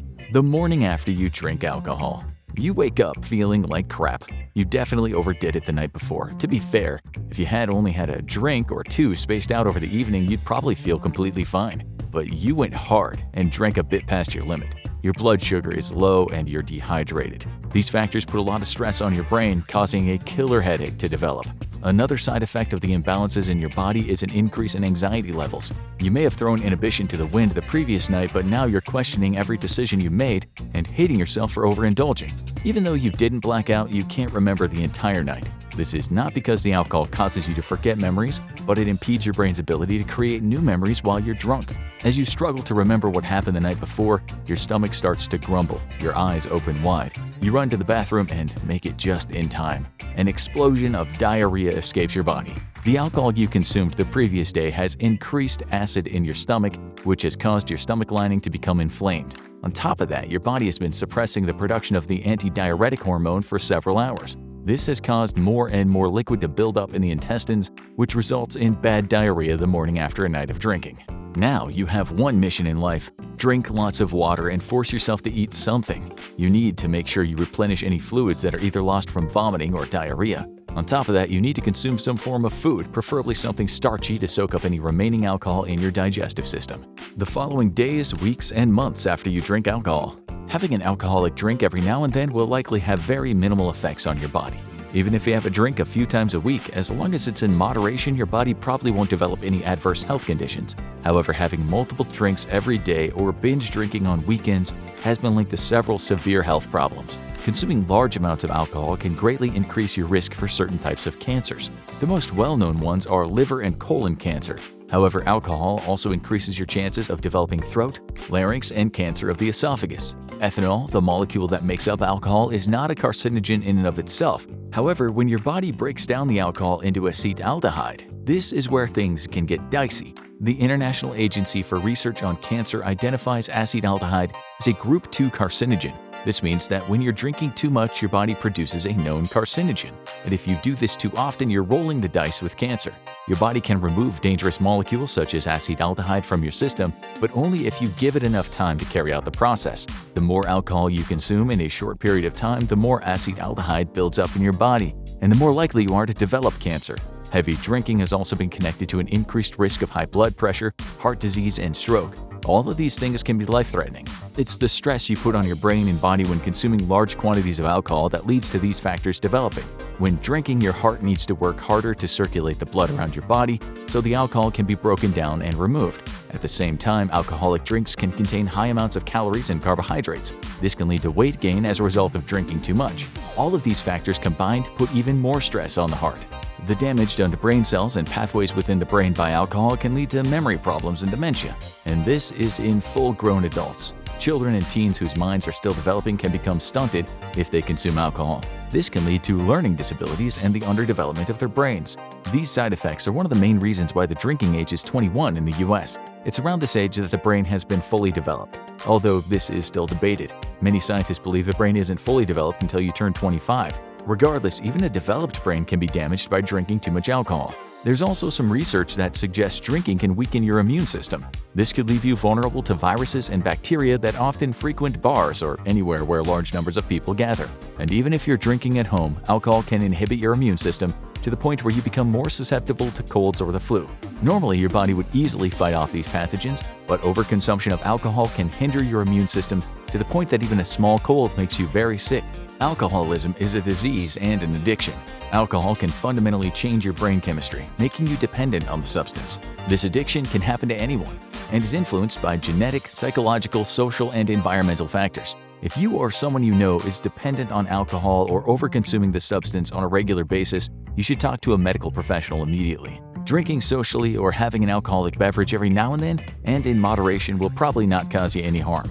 However, it's important to know exactly how it affects your body and what signs to look out for. Remember, your body needs time to break down alcohol. This is a slow process, and it's why you should pace yourself and drink a lot of water during a night of drinking. The eternal vape versus cigarettes debate is still raging on. In the red corner, you have cigarettes, the established foul-smelling way to intake your nicotine with years of research behind its effects. In the blue corner, you have the newcomer, vapes, with little research behind their effects and nice-smelling clouds of nicotine to mask their dangerous nature. They've become a crowd favorite. But which alternative is worse for your health? First, let's take a look at smoking. You can smoke lots of things, obviously. Since we here at the Infographics Show don't want to condone anything illegal, let's assume smoking means regular tobacco cigarettes. Tobacco is the common name for plants in the Nicotiana genus, a type of leafy herbaceous plant native to North and South America. The one tobacco subspecies, Nicotiana suaveolens, is found on the east coast of Australia. Tobacco plants are a member of the nightshade family, a group of plants that also includes tomatoes and eggplants. The leaves contain a type of neurotoxin called nicotine, which acts as a natural insecticide and makes the plant unappealing to most plant-eating animals. But as we've seen throughout history with things like magic mushrooms and ghost peppers, a plant being poisonous and tasting unpleasant has never deterred humans from putting it in their mouths. Tobacco leaves have always been incredibly popular among the indigenous people of the Americas. with archaeological evidence suggesting that medicinal, recreational, and spiritual use of the plant dates back over 12,000 years.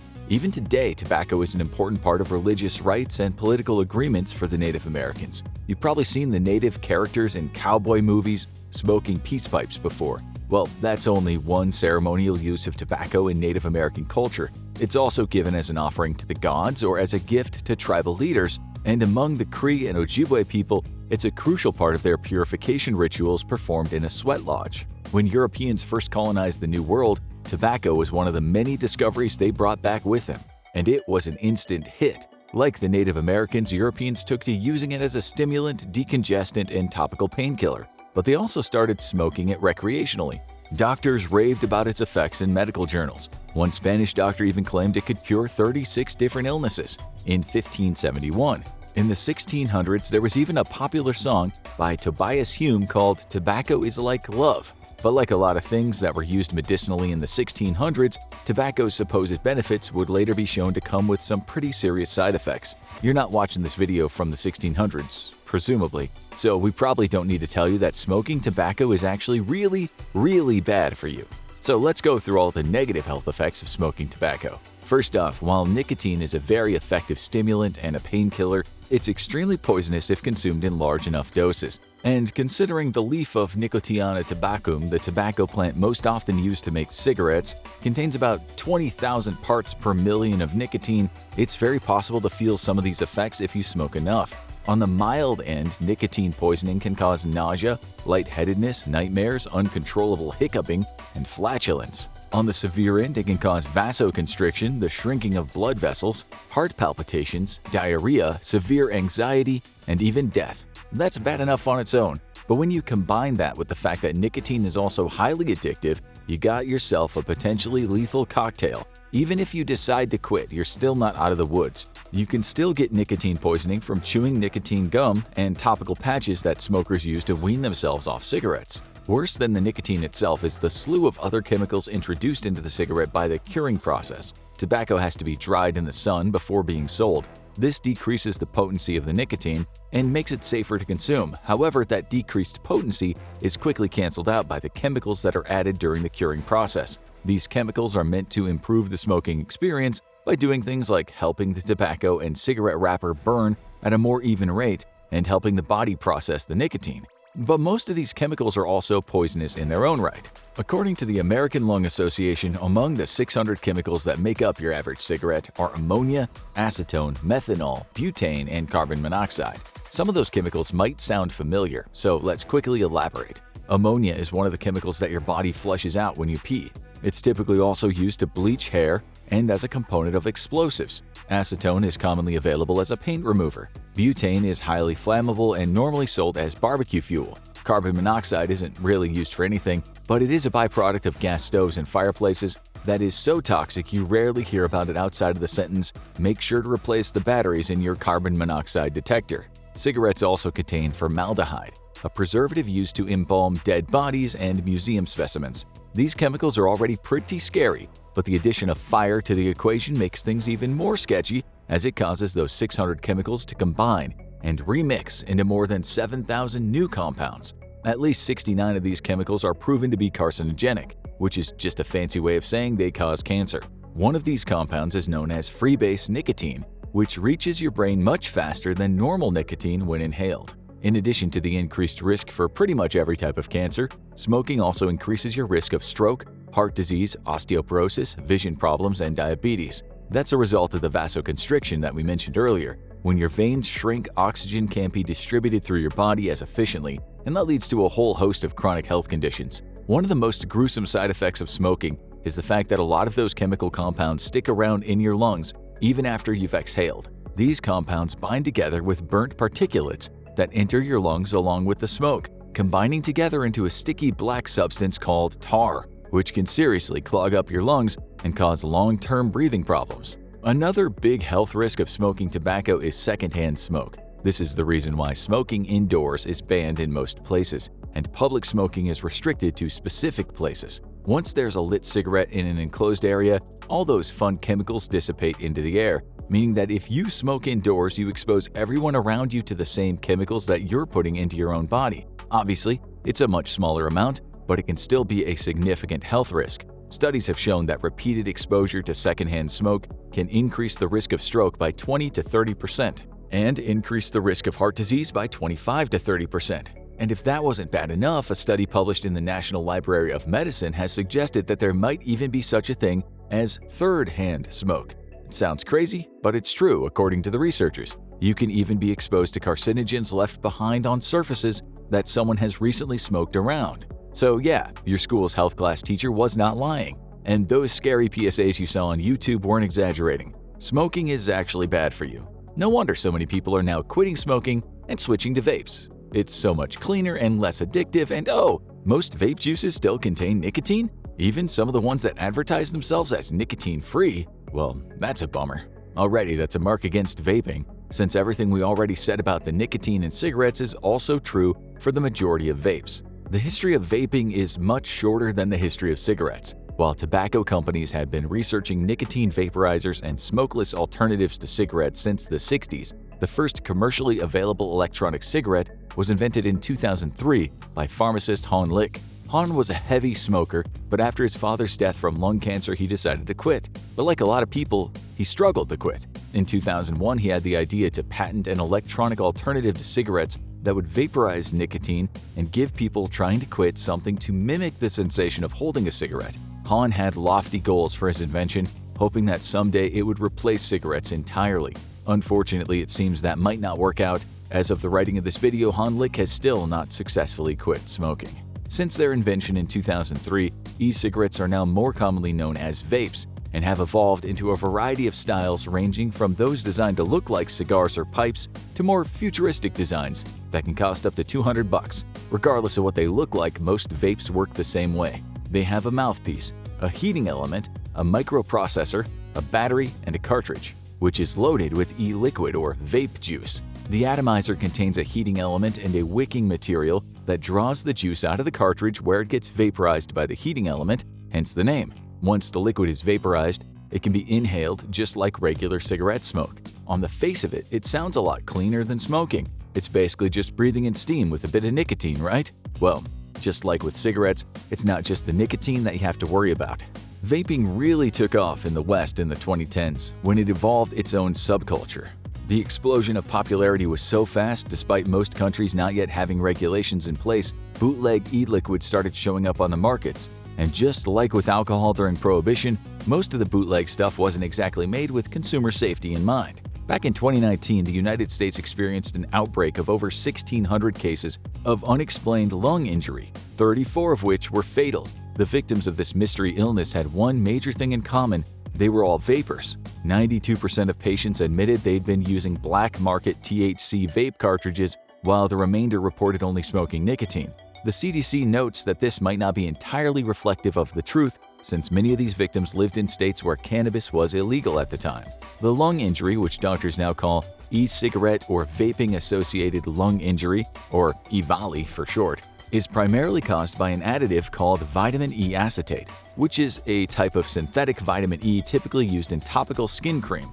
Research has suggested that while vitamin E acetate is harmless when applied externally, it might have adverse effects on lung functionality if inhaled. Though this is the prevailing theory, the reality is EVALI could really be caused by any number of chemicals and additives that you can find in vape juice. At first glance, vape juice's typical ingredients seem pretty simple. Most e-liquids contain propylene glycol, which is pretty common in foods and medicine as a solvent. It serves as a base liquid that suspends the nicotine and flavoring. If the e-liquid doesn't use propylene, it'll probably use vegetable glycerin, a food thickening agent, which serves the same purpose but creates a denser vapor. With those as a base, the rest of the ingredients are nicotine and whatever food coloring and flavoring the manufacturers feel like adding. A lot of people would look at those ingredients and not see a problem. The kinds of flavorings and additives in e-liquids are probably also found in most kinds of soda. So what's the issue? Well, what they're not taking into account is that even though vapes use electronic atomizers instead of fire, they still create carcinogenic substances, even out of non-toxic materials. Since there's still so little regulation on the ingredients of e-liquids, there's always the risk that two perfectly innocent elements, when vaporized, could combine together to create something toxic. There are also plenty of things that, while they're safe to eat, you really shouldn't be inhaling. Take diacetyl, for example. It's got a scary sounding name, but it's fairly common in artificial flavoring used in the US to flavor things like instant coffee, caramel, fruity drinks, and to add a butter-like flavor to microwave popcorn. It also occurs naturally in some wines. Sounds pretty tasty, but trust us when we say you do not want this stuff getting in your lungs. That's because if it does, you might develop a chronic condition called bronchiolitis obliterans. This nasty illness is colloquially known as popcorn lung due to the fact that the first recognized cases of it were all employees at a microwave popcorn factory in Jasper, Missouri. They spent so much time around the diacetyl that they ended up breathing in enough of it to become toxic. Following the discovery of the disease, a lot of food companies have switched out diacetyl for less harmful flavor compounds, but since it's still approved by the FDA, it still finds its way into a few products. As you can probably guess, flavored vape juice is one of them. A 2016 study published in Environmental Health Perspectives reported that out of 51 e-liquid flavors, 39 contained diacetyl, another chemical, cinnamaldehyde, which as you can probably guess is found naturally in cinnamon, has been shown to impair lung function in a study done by the University of North Carolina. These are just two examples, and given how inconsistent vape liquid production tends to be, that could just be the tip of the iceberg. Overwhelmingly, the advice from medical professionals tends to be that if it's not air, it shouldn't be going in your lungs. This is because it can disrupt movements of the lung cilia. Cilia are the little hair-like structures inside the lungs that move in regular wave patterns. Their job is to push bacteria and other nasties up and out of the lungs so they can be coughed out. Cinnamaldehyde, formaldehyde, and a bunch of other chemicals that end in aldehyde can have a paralytic effect on the lung cilia, which can take weeks to recover from.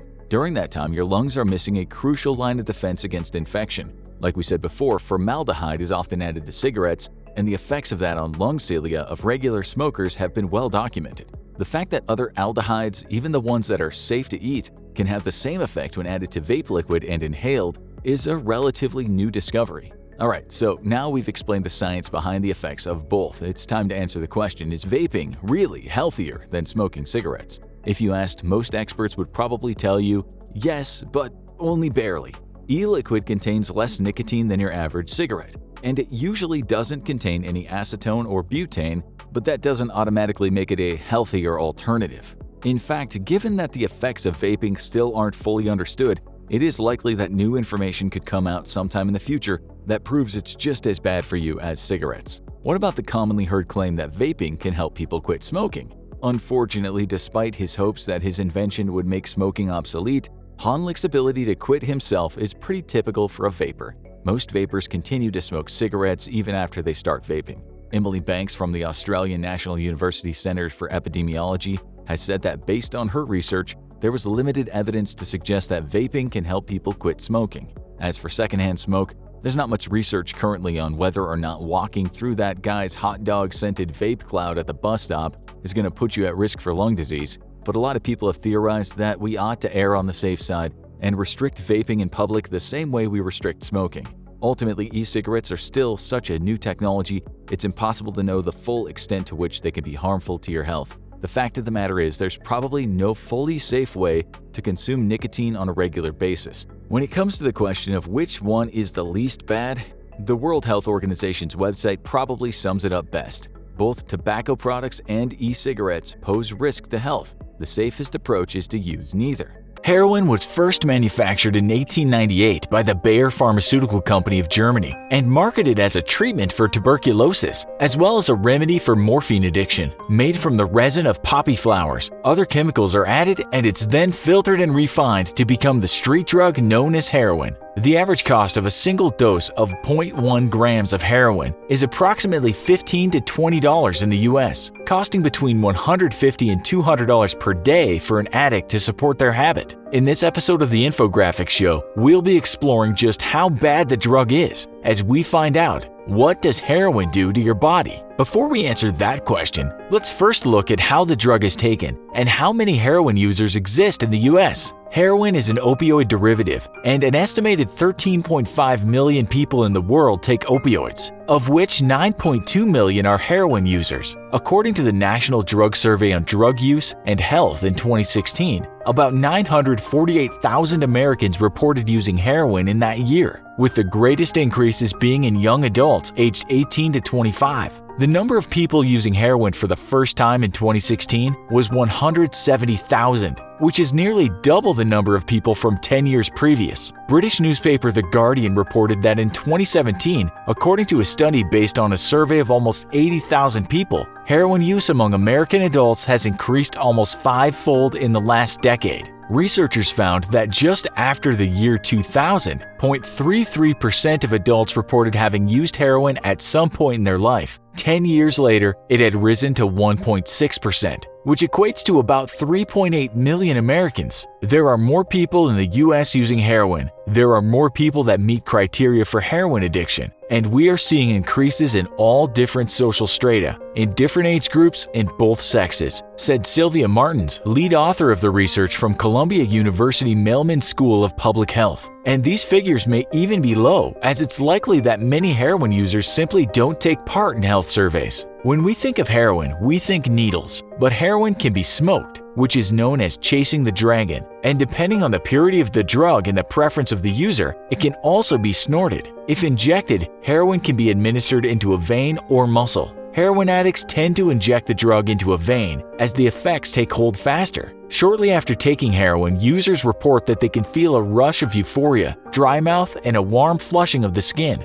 There is relief from pain and anxiety. Arms and legs often feel unnaturally heavy. The body temperature increases, the mouth becomes parched, and people often feel nauseous and vomit. The heart rate slows or is irregular. Breathing will also slow down and a person goes into a dreamlike state, falling in and out of consciousness. All of these effects relate to taking a small amount of heroin. Depending on the tolerance level of the user, an addict will have a much higher tolerance and need more of the drug to feel the same effect. But effects on your body can ultimately be what leads to a deadly overdose. If too much heroin is taken, it can cause a person's brain to not receive enough blood, and the respiratory system can go from slow breathing to complete shutdown. What about the longer-term effects of taking heroin on a regular basis? Unfortunately, the news is not good. You can develop infections of the heart lining and valves, usually as a result of lack of sterile injection techniques. Approximately 70% to 80% of new hepatitis C infections in the US each year are the result of injection drug use. Kidney disease is prevalent among long-term users. Pulmonary complications, which are often infection-related, skin infections and abscesses are common. Oral health problems, including damaged teeth and swelling of the gums, skin problems from scratching, and problems with sexual functioning. Heroin impacts your body and health in a myriad of negative ways in the long term.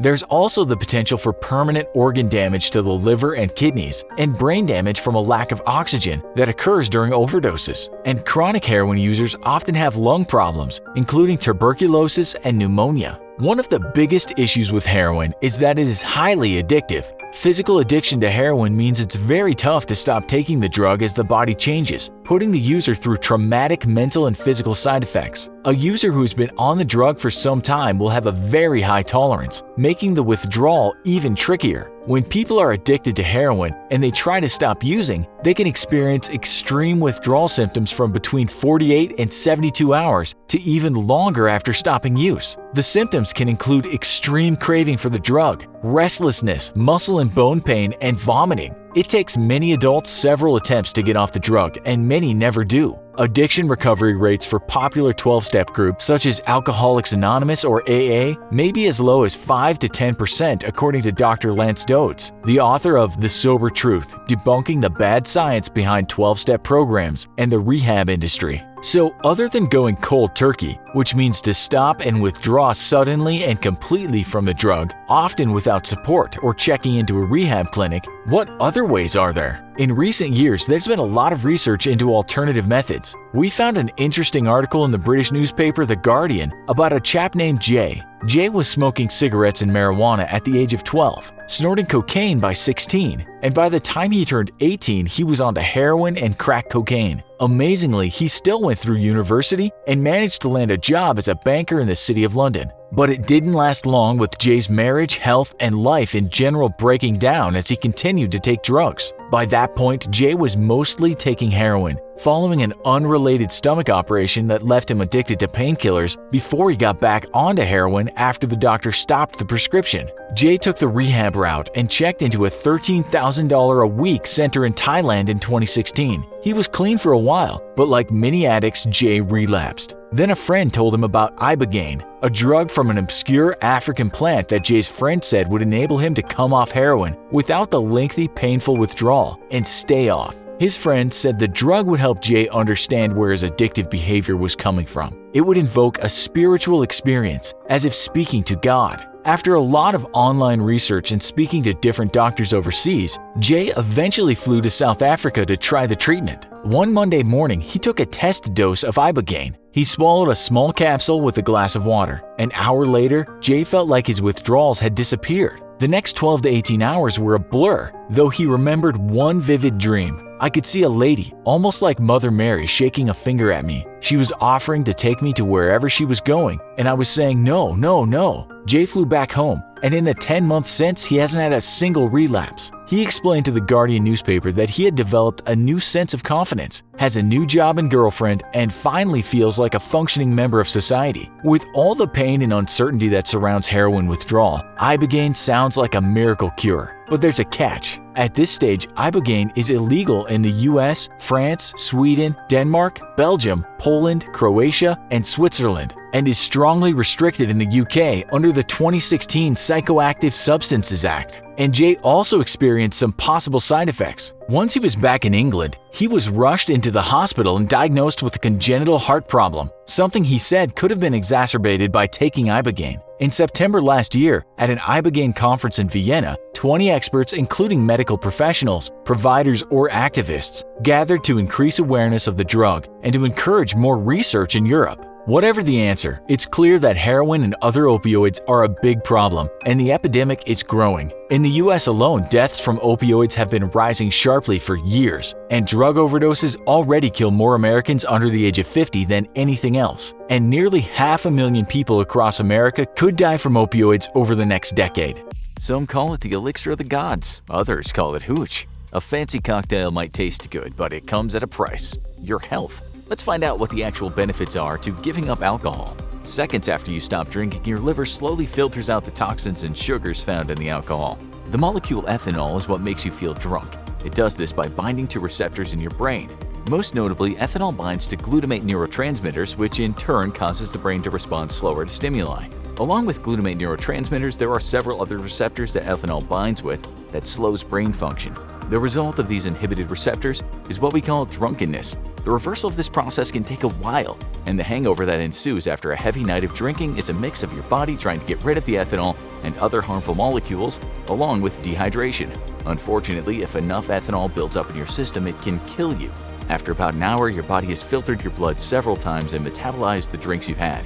The time it takes your body to break down the alcohol directly correlates to the amount consumed. About an hour after you stop drinking, your body starts to feel tired due to the high amount of energy it uses to remove the alcohol from your blood. And since it takes about 6 hours for your body to completely break down all the ethanol in your system and bring the sugar, water, and other nutrient levels back to normal, the lingering effects of drunkenness will persist. After you've had your last sip of alcohol, your body needs to rest more than usual to recover from your attempts to poison it. Unfortunately, until you get past this stage, it's difficult to have a good night's sleep. In fact, research suggests that alcohol actually increases alpha wave patterns in your brain, which are only supposed to be present while you're awake. This implies that alcohol tricks the brain into thinking the body is awake when it's really trying to sleep. But there is good news. If you manage to not drink for 6 to 12 hours, your body physically starts to change for the better. For one thing, alcohol has been shown to weaken your immune system. This might leave you susceptible to viruses and bacteria that are present at bars and parties. About 24 hours after you stop drinking, however, your immune system returns to normal. This is the first of many changes that will occur from sobriety. If you're a heavy drinker or an alcoholic, another much more noticeable change to your body will occur around 24 hours after you stop drinking. This is when withdrawal really starts to kick in. Your body may still crave the chemical changes that occur when you drink, and therefore you would start to develop symptoms such as the shakes, cold sweats, increased pulse, nausea, and anxiety. These will eventually pass, but the amount of time these withdrawals last is based on each person and how much alcohol they usually consume on a daily basis. Congratulations! If you make it to 3 to 5 days without drinking, the real benefits of sobriety start to kick in. You may find that your blood pressure begins to drop, and you will overall feel less stressed. Doctors often recommend that people with high blood pressure reduce the amount of alcohol they consume. So even if this is not your goal, less than a week after you stop drinking, your body will be grateful for that much-needed break. You also might notice your appetite begins to decrease about a week after you stop consuming alcohol. This is one of the reasons that people tend to lose weight when they quit drinking. The other reason is that on average, each drink you're consuming contains a couple hundred calories. And since the sugars in alcohol don't break down in your body very well, much of it gets stored as fat. If you can give up drinking for an entire week, you may also find your skin looks and feels better. This is because your body is now more hydrated. Not only does alcohol make you pee more often, but it also decreases your antidiuretic hormone levels, which plays a role in allowing your body to reabsorb water. Somewhere around the 7-day mark after you stop drinking, these hormone levels are back to normal and your body is retaining more water. This is good not only for your skin, but for your body overall. Again, it's important to remember that the time between when you stop drinking and start seeing these benefits will vary depending on the person and how much alcohol they previously consumed. A couple of weeks without alcohol, and you might find your cognitive abilities start to improve. This is because the brain, like many parts of your body, is resilient. The damage done to your neural pathway by the ethanol can be reversed. You will never regain memories from when you blacked out while drinking or recover thoughts that were obliterated from overconsumption of alcohol, but many of your neural connections will heal themselves over the coming weeks and months. You'll see even bigger benefits if you quit for more than 1 or 2 weeks. Without the pressure of filtering alcohol, your kidneys will begin to repair themselves. Like the liver, the kidneys filter out toxins. They're not quite as affected by alcohol as the liver is, but overconsumption can definitely cause damage over time. After a couple of weeks of no drinking, the kidneys will heal enough to maintain proper fluid levels, waste excretion, and hormone balances. If enough damage is caused to the kidneys from excessive drinking, you will feel much better once they're healed.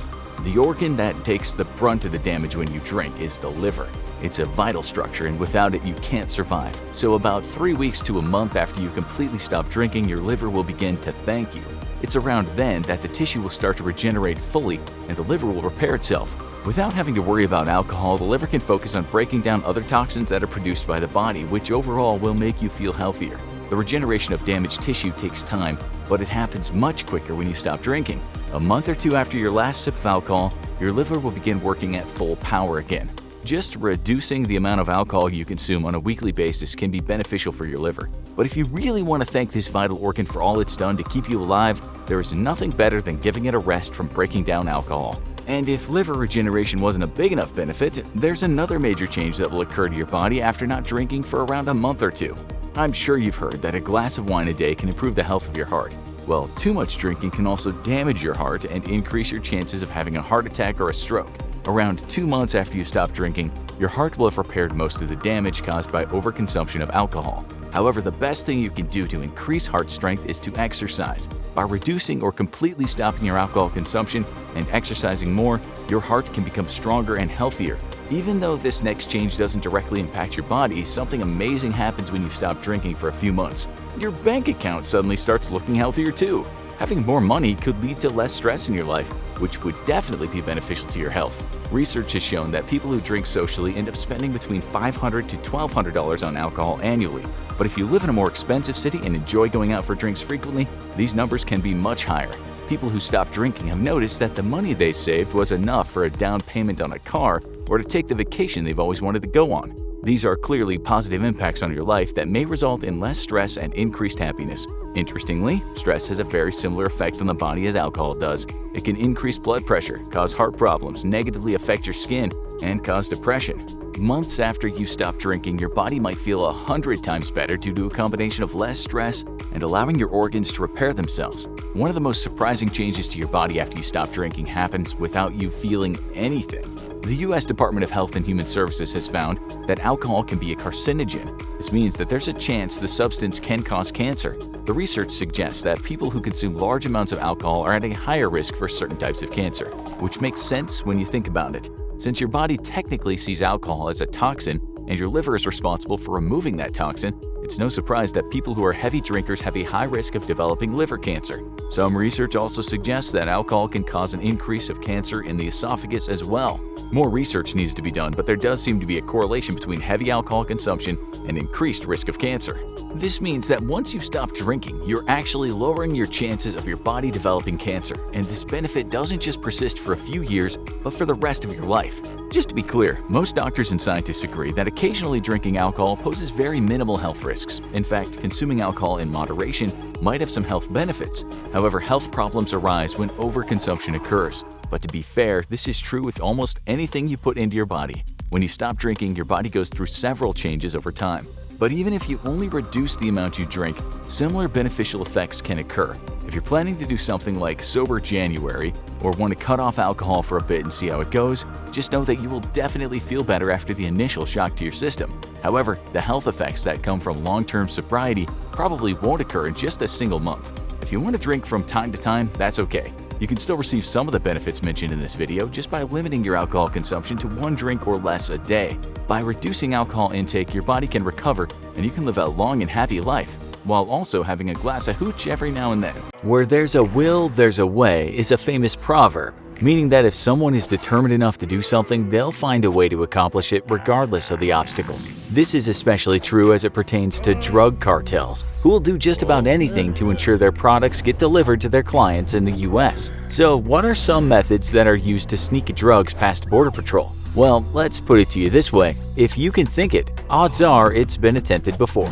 The US-Mexican border has been increasing its security lately with the deployment of active duty troops, which reflect the budding militarization of the area. States that border with Mexico include California, Arizona, New Mexico, and Texas. As of 2018, 2,000 National Guard personnel guard this line, with roughly half of them in Texas and the other half spread out throughout California, Arizona, and New Mexico. With so much protection, it can be difficult to envision cartels delivering drugs into the country successfully. So how on earth did they do it? Before we delve into all the creative methods that have been used to smuggle drugs, we thought we'd first examine some research to look at why drugs are a problem and the extent of its severity to better understand what we're dealing with. A 2015 report from the U.S. Drug Enforcement Administration explained that drug overdoses are responsible for more deaths in the U.S. than car accidents or gunshots. Some deaths were due to prescription drugs, others by cocaine, and many from the use of heroin. In terms of opioid overdose, Ohio ranks supreme with the highest death toll in the U.S.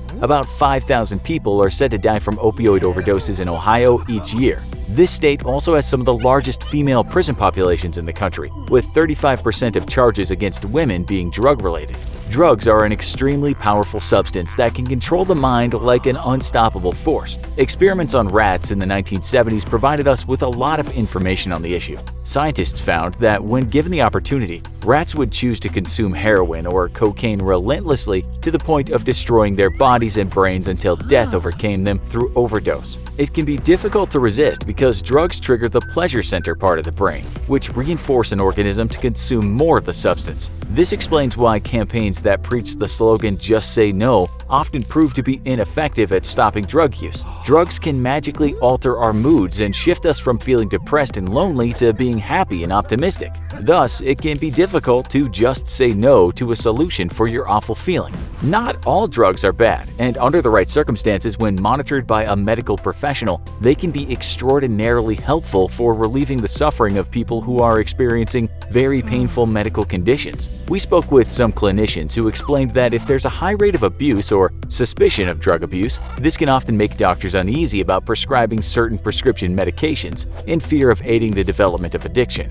This can be extraordinarily difficult for people who truly need it for moderate to severe discomfort. Drugs in the wrong hands may also lead to seizures and higher rates of crime. According to a ForeverRecovery.com, a national survey shows that more than 32% of state prisoners and 26% of federal prisoners were using drugs when they committed their crimes. Does this imply that drugs directly cause people to commit crimes? Of course not. but it may suggest there exists a correlational relationship between the two. It's not surprising that mind-altering substances can pose as an influential factor on the thought processes that lead to certain behavioral outcomes, such as with acts of criminality. For instance, if a drug makes you feel invulnerable, you may then believe that you can get away with anything. If you take a hallucinogen, on the other hand, you may experience hallucinations or delusions that cause you to lose your sense of reality, such as having voices in your head telling you what to do. So now you might be wondering what types of drugs are smuggled into the US. For this, we examined the statistics of most commonly trafficked drugs into the US,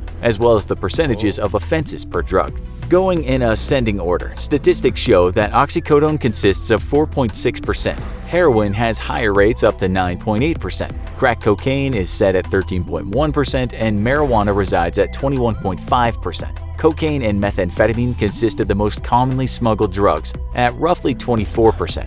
Although Mexico isn't the only culprit, it is said to be the source of most forbidden drugs that enter the US. Now we can turn to the question you've been patiently waiting for. How do they do it? When you see how heavily guarded the border crossing is, it might appear impossible, yet there are a multitude of creative and ingenious ways that drugs have attempted to get across. Our first examples relate to the use of smuggling drugs by air from the ground. This includes the use of catapults. Now, we can guess what you're probably thinking right now. A catapult? Really? In multiple instances, cartels were caught using giant catapults to hurl drugs over the border into the US, where someone would retrieve them on the other side of the fence. Catapults have been found on numerous occasions on the Arizona-Mexican border, flinging sacks filled with drugs roughly 328 feet. To put this into better perspective, that's further than the height of London's Big Ben clock tower if this iconic landmark were to be propped horizontally across a large stretch of land. Talk about jumping the fence. In some instances, t-shirt cannons were also used to shoot drugs over the border.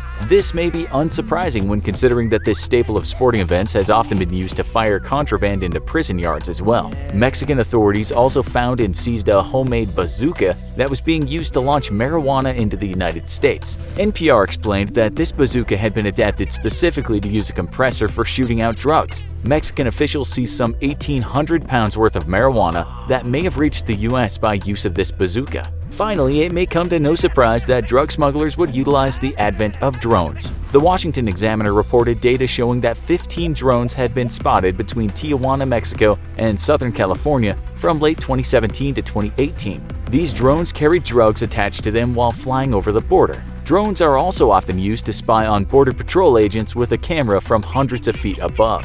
Since federal law enforcement agents do not yet have any tools for detecting drones, they must mostly rely on their eyes and ears. Even if they do spot one, however, they cannot shoot it down with their guns without approval, which leaves them pretty helpless to do anything about it for the most part. Also, because a person flying a drone can operate it from a few hundred feet to a couple of miles away, he may be very tough to locate. For this reason, owners of drones have often been able to avoid capture by US federal law enforcement. So, the next time your curiosity consumes you and you decide to use your drone to harmlessly spy on your neighbor's newly installed backyard swimming pool, you might consider that you're using a device that a drug smuggler would love to have his hands on. Your neighbor, however, probably won't be too thrilled about it, and you might overhear some yelling that sounds sort of like, "Darn you crazy kids!" We hope for their sake and yours that they're not in the middle of skinny dipping when you do this. That could be a disturbing and embarrassing scene.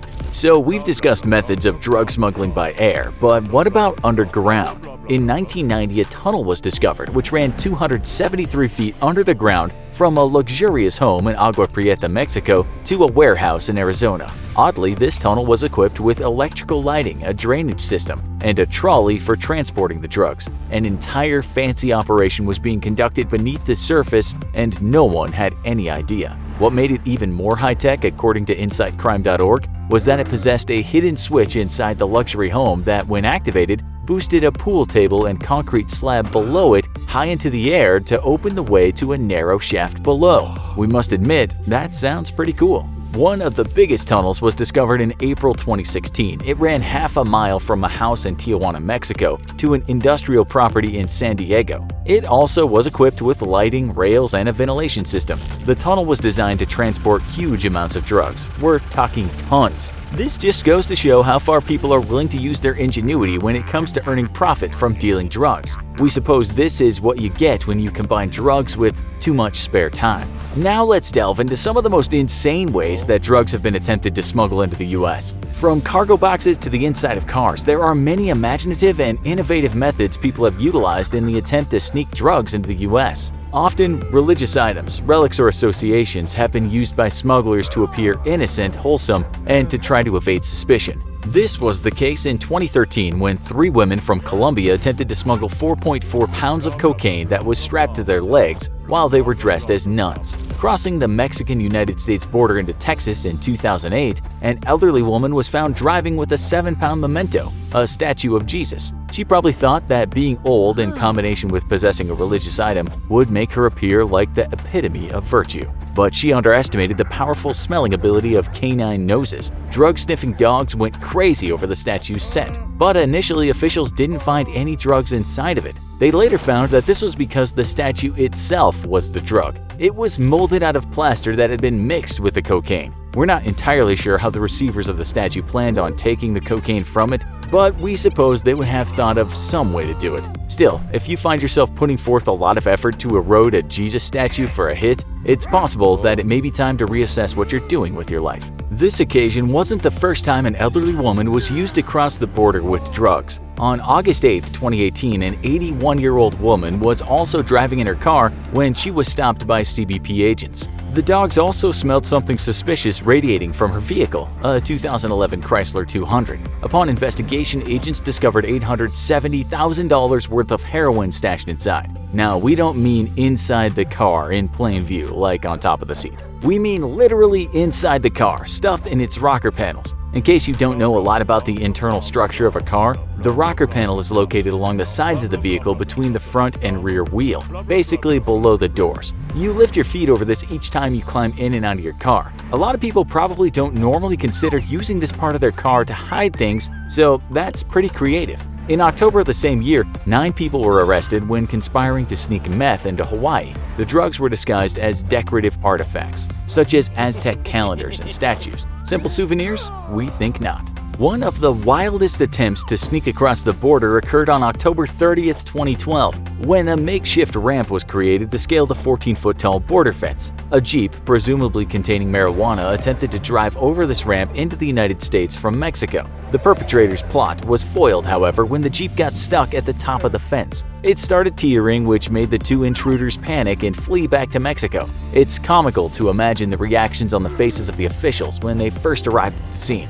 They probably mumbled something to each other like, "Well, now I've seen everything." Although our next examples did not occur at the US border, we think these make for honorable mentions. We must use full disclosure though and warn you that these methods may be disturbing, and we wouldn't recommend that you continue watching if you have a weak stomach or tend to get queasy easily. As we've discussed, people will use just about anything to smuggle drugs, including their own bodies. The best known method for this is to ingest tightly wrapped balloons full of drugs and transport them in the stomach. This is not only disgusting, but dangerous. In 2015, a 24-year-old Brazilian man was on a flight to Dublin from Lisbon. Out of nowhere, he became fiercely agitated before collapsing to the floor. He was later found dead after 1 out of 80 pellets holding nearly 2 pounds worth of cocaine burst in his stomach. In December 2012, a Colombian woman flying to Berlin tried to smuggle drugs inside breast implants. She probably figured that she'd get away with it because airport officials wouldn't dare ask to search her there in fear of being accused of sexual harassment. She could have gotten away with it if she didn't start complaining of severe pain. The agony became too unbearable to endure any longer, which pushed her to admit that she was carrying 2.2 pounds of cocaine in her breasts and seek help.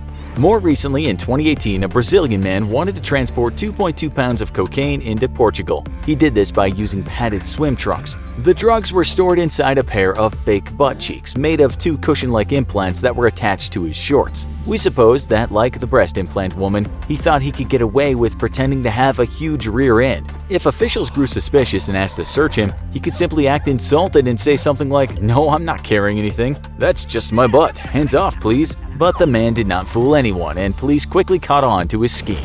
Did you know that mice like to partake of the green stuff? Well, at least that's what a group of police officers tried to claim. In 2018, the upper management of a police department near Buenos Aires, Argentina, performed an inspection of impounded drugs. Curiously, out of the approximately 6.6 tons of confiscated cannabis that had been stored in a police warehouse for the past 2 years, only 6 tons could be accounted for. When questioned by a judge, a police commissioner claimed that the mice ate over half a ton of marijuana. Forensic experts from Buenos Aires University debunked the commissioner's explanation, saying that with their excellent sense of smell, mice wouldn't mistake the drug for food. Also, if they'd eaten large quantities of cannabis, a lot of mouse corpses would have been found in the warehouse. 8 policemen ended up fired, and the commissioner was investigated by the court to determine if the missing drugs were the result of expedience or negligence. That might be a funny incident, but how common is it for confiscated drugs to go missing? What actually happens to drugs seized by police? Generally, the procedure is determined by where the bust happened. Each country, and in many cases each jurisdiction or law enforcement agency within countries, have their own set of rules, regulations, and processes for confiscating drugs. In general, in the US, during a raid, arrest, or any situation where the police seizes narcotics, they immediately start a chain of custody for their items. Law enforcement must manage contraband while it's in their possession. They have to be able to show in court that the drugs have not been swapped, altered, or tampered with prior to testing. After the narcotics are seized, the confiscating officers take them to police station's property room. The officers then package the drugs in clear plastic bags along with case information, such as the seizing officer name, ID numbers, date, time, and case number. Any information is usually written in permanent ink. Then the plastic bags are heat sealed and tamper evidence tape is put over the seal. The officers initial and date the tape, so if someone was able to get the tape off without tearing it, it would be impossible for them to put it back on in a way that lines up with the other writing on the tape. Once sealed, the drug packages are submitted to the evidence management unit, who forwards them to a crime lab or a forensics unit, either in-house or off-site. The lab tests the drugs to positively identify exactly what the substance is. The drug ID provided by testing is crucial in helping law enforcement to file charges and make cases. Minus the small amount used for testing, the crime lab or forensics will return the drugs to the evidence management unit for storage pending case disposition. Now, if the case goes to trial, the prosecutor may request that the arresting officer bring the drugs to court. In this situation, evidence management would check the drugs out of the property storage room to the officer. They would then take them to court and return them to the property room after the hearing or portion of that trial they were needed for. Once the case completes, the time for an appeal passes and the evidence is no longer needed, the drugs are reclassified in the system as slated for destruction. Most jurisdictions hold drugs for the duration of the trial. On average, for a non-serious offense, the drugs might end up being held less than 3 years. For a large bust with a long trial with many defendants, seized narcotics could be held for 7 to 8 years. Sometimes police use the drugs slated for destruction for undercover operations and training, both canine and field test training for employees who may not come into contact with drugs often, but should be familiar with narcotics, such as probation, parole officers, and confidential informants. Most jurisdictions conduct biannual evidence destructions, or when the amount of contraband slated for destruction reaches a predetermined threshold, eradication is carried out. A common exception to storing all the seized narcotics of a case is live marijuana plant seizures, especially from commercial outdoor gardens. Law enforcement will collect representative samples for court. Then they'll use a backhoe or other gardening equipment to dig a deep hole and mass bury the other cannabis plants. Deprived of oxygen, the plants will quickly rot and die. For destruction, law enforcement agencies have many agreements with local funeral homes, factories, or hospitals to incinerate the contraband. Generally, incinerators burn hot enough to quickly and rapidly destroy the drugs while not producing smoke. Other jurisdictions use third-party contractors licensed to handle hazardous materials to destroy the drugs on their behalf. Then, there are some law enforcement agencies that burn the drugs themselves. Sometimes they get in over their own heads, such as in 2015 when a police force in Tangerang, a town 15 miles outside of Jakarta, Indonesia, decided to destroy 3 tons of cannabis in a bonfire. Realizing that the fire would give off fumes, local officials wore gas masks. However, they forgot about the town. Smoke from the fire spread and a significant portion of the town's residents got high or experienced dizziness and headaches. As our opening story highlighted, there are a few law enforcement officers out there with sticky fingers. Sadly, this is not an uncommon issue. While researching this video, we found multiple instances of cops in the US, UK, and other countries being caught stealing from a property storage. In some cases, cops even skipped the evidence storage part and simply misplaced the drugs during a raid or arrest. And that's what a pair of Canadian cops did. misplaced marijuana-laced chocolate bars straight into their mouths. On January 27, 2018, Toronto constables Jamie Young and Vittorio Dominelli were part of a raid on a pot dispensary. Vittorio stole 3 hazelnut chocolate bars infused with cannabis oil. Later on that night, the 2 cops were on surveillance duty. After a discussion about having never tried marijuana, they decided to sample the chocolate. They ate 8 squares of 1 bar. 20 minutes later, the effects of the chocolate hit Vittorio like a ton of bricks. He started sweating heavily and thought he was going to pass out. He worried that he was going to die. About 2 hours later, Vittorio called for assistance over police radio using the 1033 police code, which indicates an officer is in serious trouble. He claimed he was about to pass out from running down the street. Responding officers said that the pair appeared to be in distress when they were found. They were both taken to a hospital. One of the responding officers slipped on ice during the call and also had to be transported to a hospital. Vittorio and Jamie faced misconduct charges under the Police Services Act. Vittorio resigned from the force. A judge called him a complete idiot for tampering with evidence. Due to Vittorio's theft, 7 of the suspects charged in the pot shop raid had their charges dropped. Sometimes the cops aren't stealing to satisfy curiosity or support a personal habit, they're running an illegal black market. In 2014, based on a tip, police in the UK conducted a raid on Police Inspector Keith Booth's home. They found cocaine, crack cocaine, heroin, ecstasy, and cannabis with an estimated street value of £700,000. They even found 24 pounds of cocaine hidden in his washing machine. Prior to his arrest, Booth was responsible for evidence storage at a West Yorkshire police station. Part of his job was to manage seized narcotics and make sure they were checked and signed off for disposal. However, instead, he and his son Ashley ran a drug recycling ring and sold drugs to a network of drug dealers. Keith was pretty sly. On the surface, he was extremely diligent. He sent emails to colleagues expressing his concerns about missing or unlabeled drug packs, and also made it his responsibility to have a CCTV camera installed in the storeroom. Ultimately, Keith was found guilty in a number of charges, including theft with intent to supply. Ashley was found guilty of 5 drug conspiracy charges. While we've discussed some of the more light-hearted examples of corrupt police stealing confiscated drugs, it's a serious issue. When law enforcement and the justice system can't be trusted, it erodes public trust. Unfortunately, it's difficult to find detailed statistics surrounding police theft. Sometimes it's classified as misconduct, especially when a case against the officer isn't pursued. When the theft is for personal use, especially if the officer is part of a smaller force, perhaps in a small town, the response and consequences vary greatly. Some cops are merely given a slap on the wrist, suspended, or forced to resign, perhaps fired and given suspended sentences with probation. Notably, in the US, an all-too-common scenario is that after a work incident involving physical trauma, an officer is prescribed pain pills and becomes addicted, or they develop PTSD due to the incident. In either case, over time, the officer spins out of control and starts stealing from the property room at work. Sadly, decorated officers of many years have brought lifelong careers to an abrupt end due to their addictions.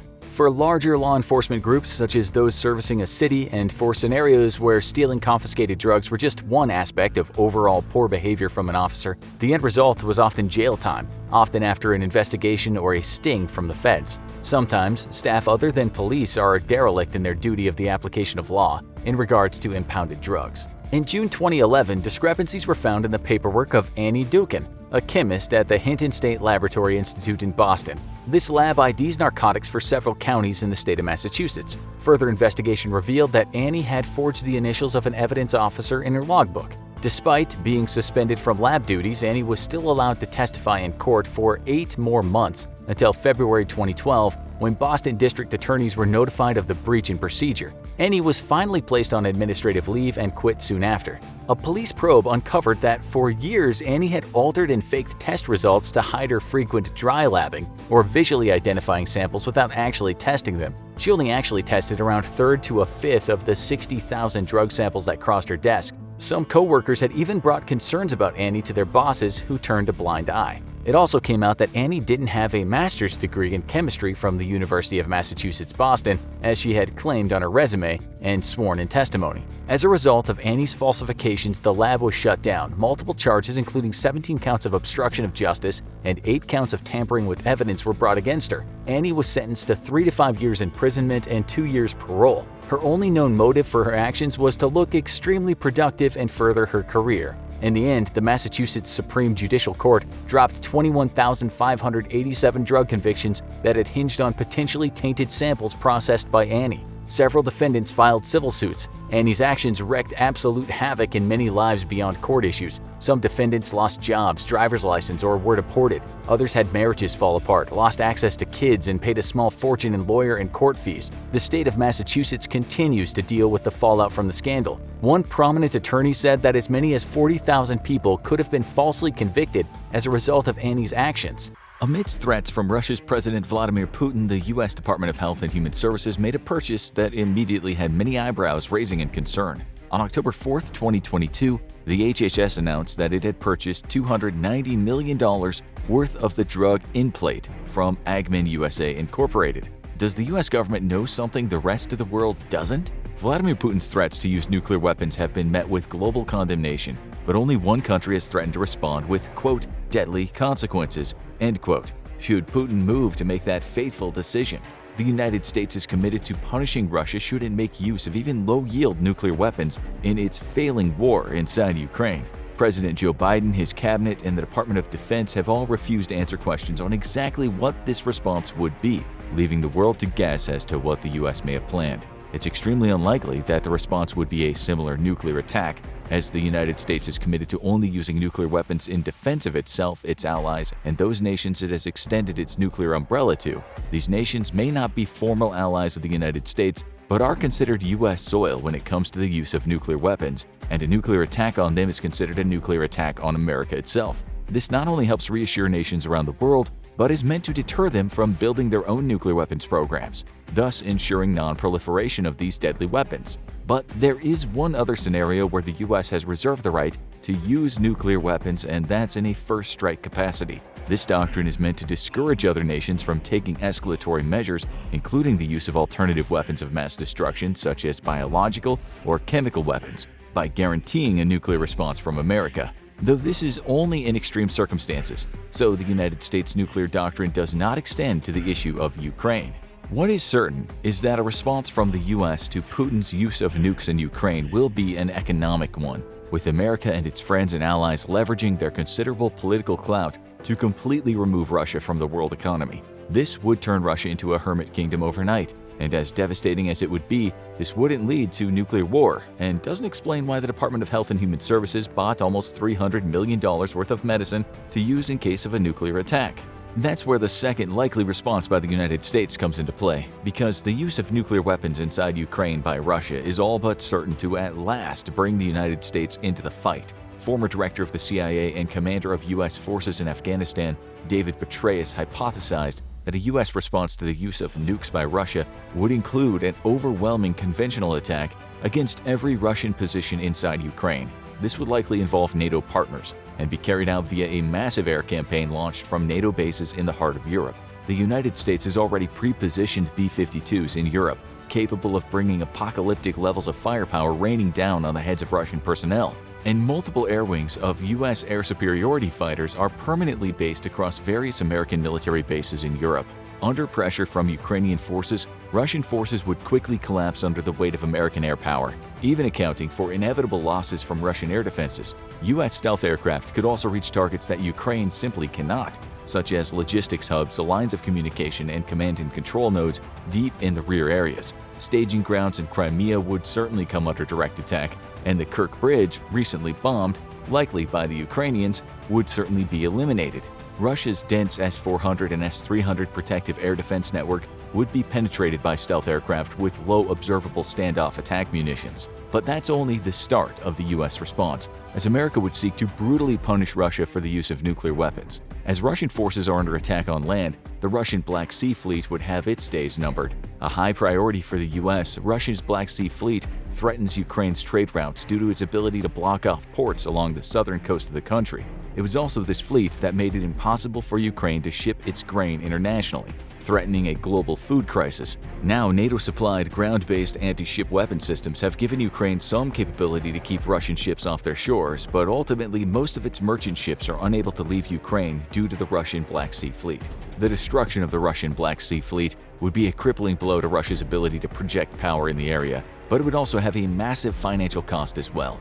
U.S. LRASMs, or long-range anti-ship missiles, are the world's first stealth anti-ship missile.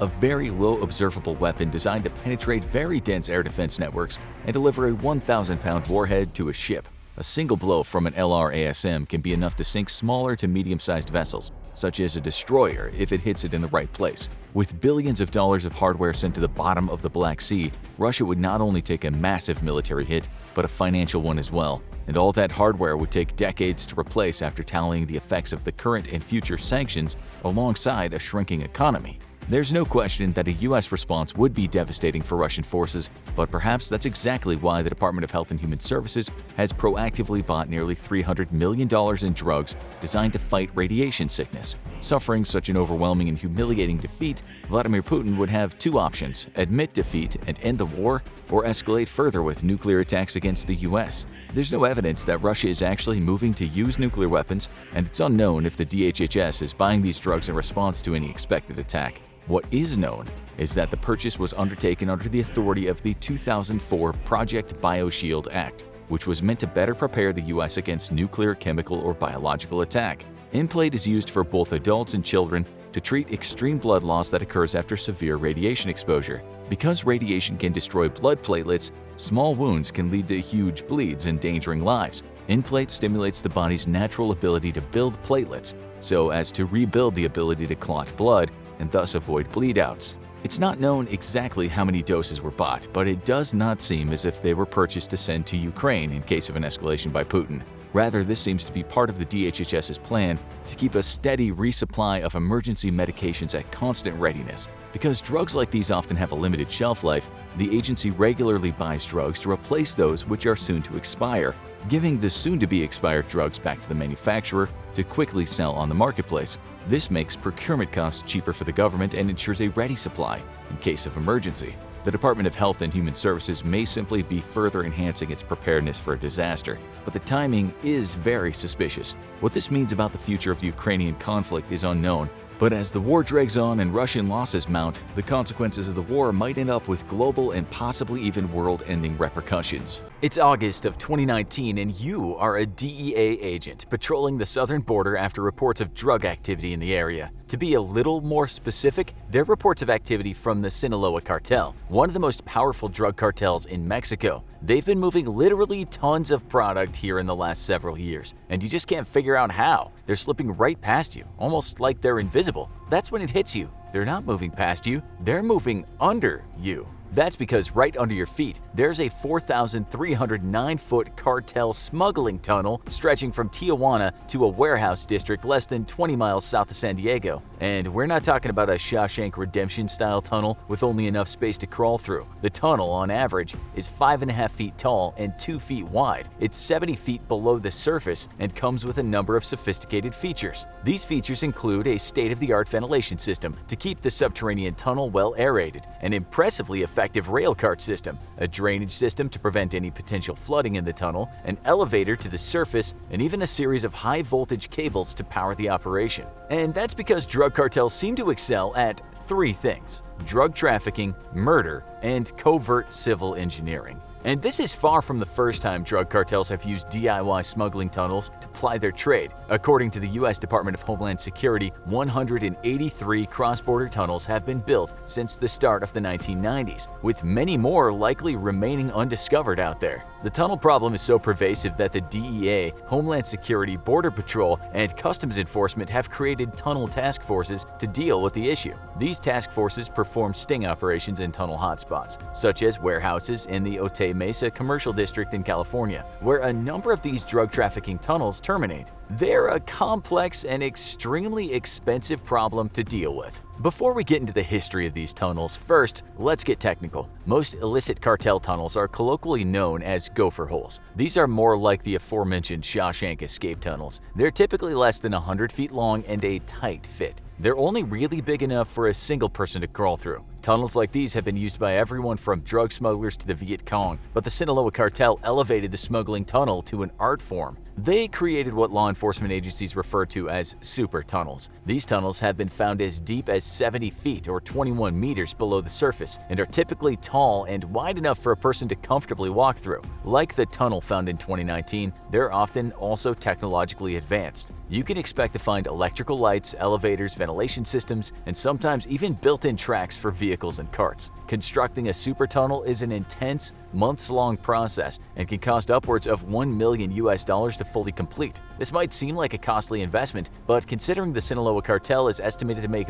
billions of dollars every year, it's practically chump change. This, however, doesn't stop the actual tunnel building process from being dangerous and labor-intensive. The cartel typically lures in low-paid Mexican laborers eager for paying work, then forces them to work night and day digging shifts under a threat of violence and even death. Dig teams work with electric shovels, working typically in teams of 3. They use an impromptu elevator system to lift excess dirt and sand out of the mine shaft, working at full efficiency, typically achieved by workers being sufficiently terrified for their lives. They can extend the tunnel by 16 feet a day. The more workers, the quicker the process tends to go. Experts are then brought in to install the more technical aspects of the super tunnel, like hydraulic pumps, electrical lighting and ventilation systems, and tracks for subterranean smuggling vehicles. After a few months of meticulous planning and backbreaking labor, voila! You have yourself a super tunnel. Now, how might you use your brand new super tunnel? Well, let's take a look at some examples. The first recorded sophisticated cartel super tunnel, also known by the way as a narco-tunnel, was reported to the public in May of 1990. It was a relatively quaint 300 feet running from Agua Prieta, Sonora all the way to Douglas, Arizona. The entrance to this tunnel was hidden underneath a pool table in an unassuming Mexican household. In true Breaking Bad style, the exit point was a secret hatch inside a false drain in an abandoned warehouse. While it wasn't nearly as advanced as a modern-day super tunnel, it still featured an impressive level of craftsmanship for a first attempt. The tunnel contained an advanced hydraulic pump system that opened the tunnel's secret entrance by making a portion of the ground rise up by around 8 feet. The plan was effective too. It's believed that at the lowest estimate, around 2,250 pounds of cocaine was smuggled through this tunnel before it was discovered and decommissioned.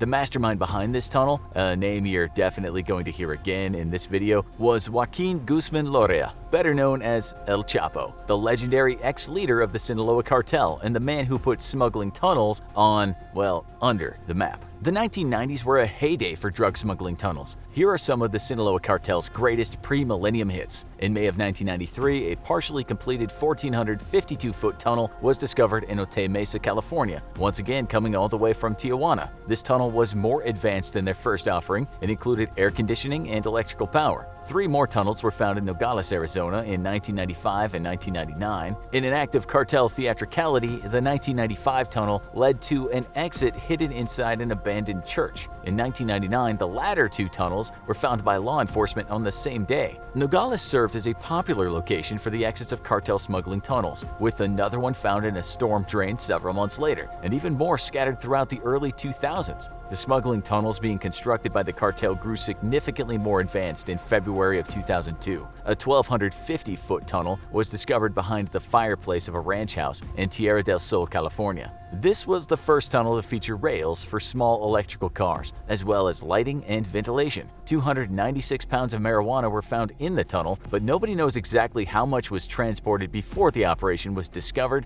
and shut down. The Sinaloa cartel is surprisingly creative in its tunnel placement, with some entrances and exits to these covert passages feeling like they were ripped straight out of a primetime drama or a bizarre dark comedy. In addition to being hidden behind fireplaces and in abandoned churches, other locations include empty graves in Mexico, water wells built directly into rocky hillsides, and even below a seemingly innocuous mattress laying in a Mexican junkyard, which led directly to San Isidro, California in 2004. Storm drains like the one in Nogales are also an extremely popular exit for cartel smuggling tunnels, where drug packages are fed up into the bottoms of parked cartel vehicles for easy and innocent-looking transport. So remember, next time you're near a storm drain in Arizona, Texas, or California, you don't have to worry about evil clowns, but you may have to deal with an angry member of the Sinaloa cartel. Jury's out on which is worse. The international drug trade is a multi-billion-dollar business, and as a result, the cartels are highly motivated to get their high-demand product across the border by any means necessary.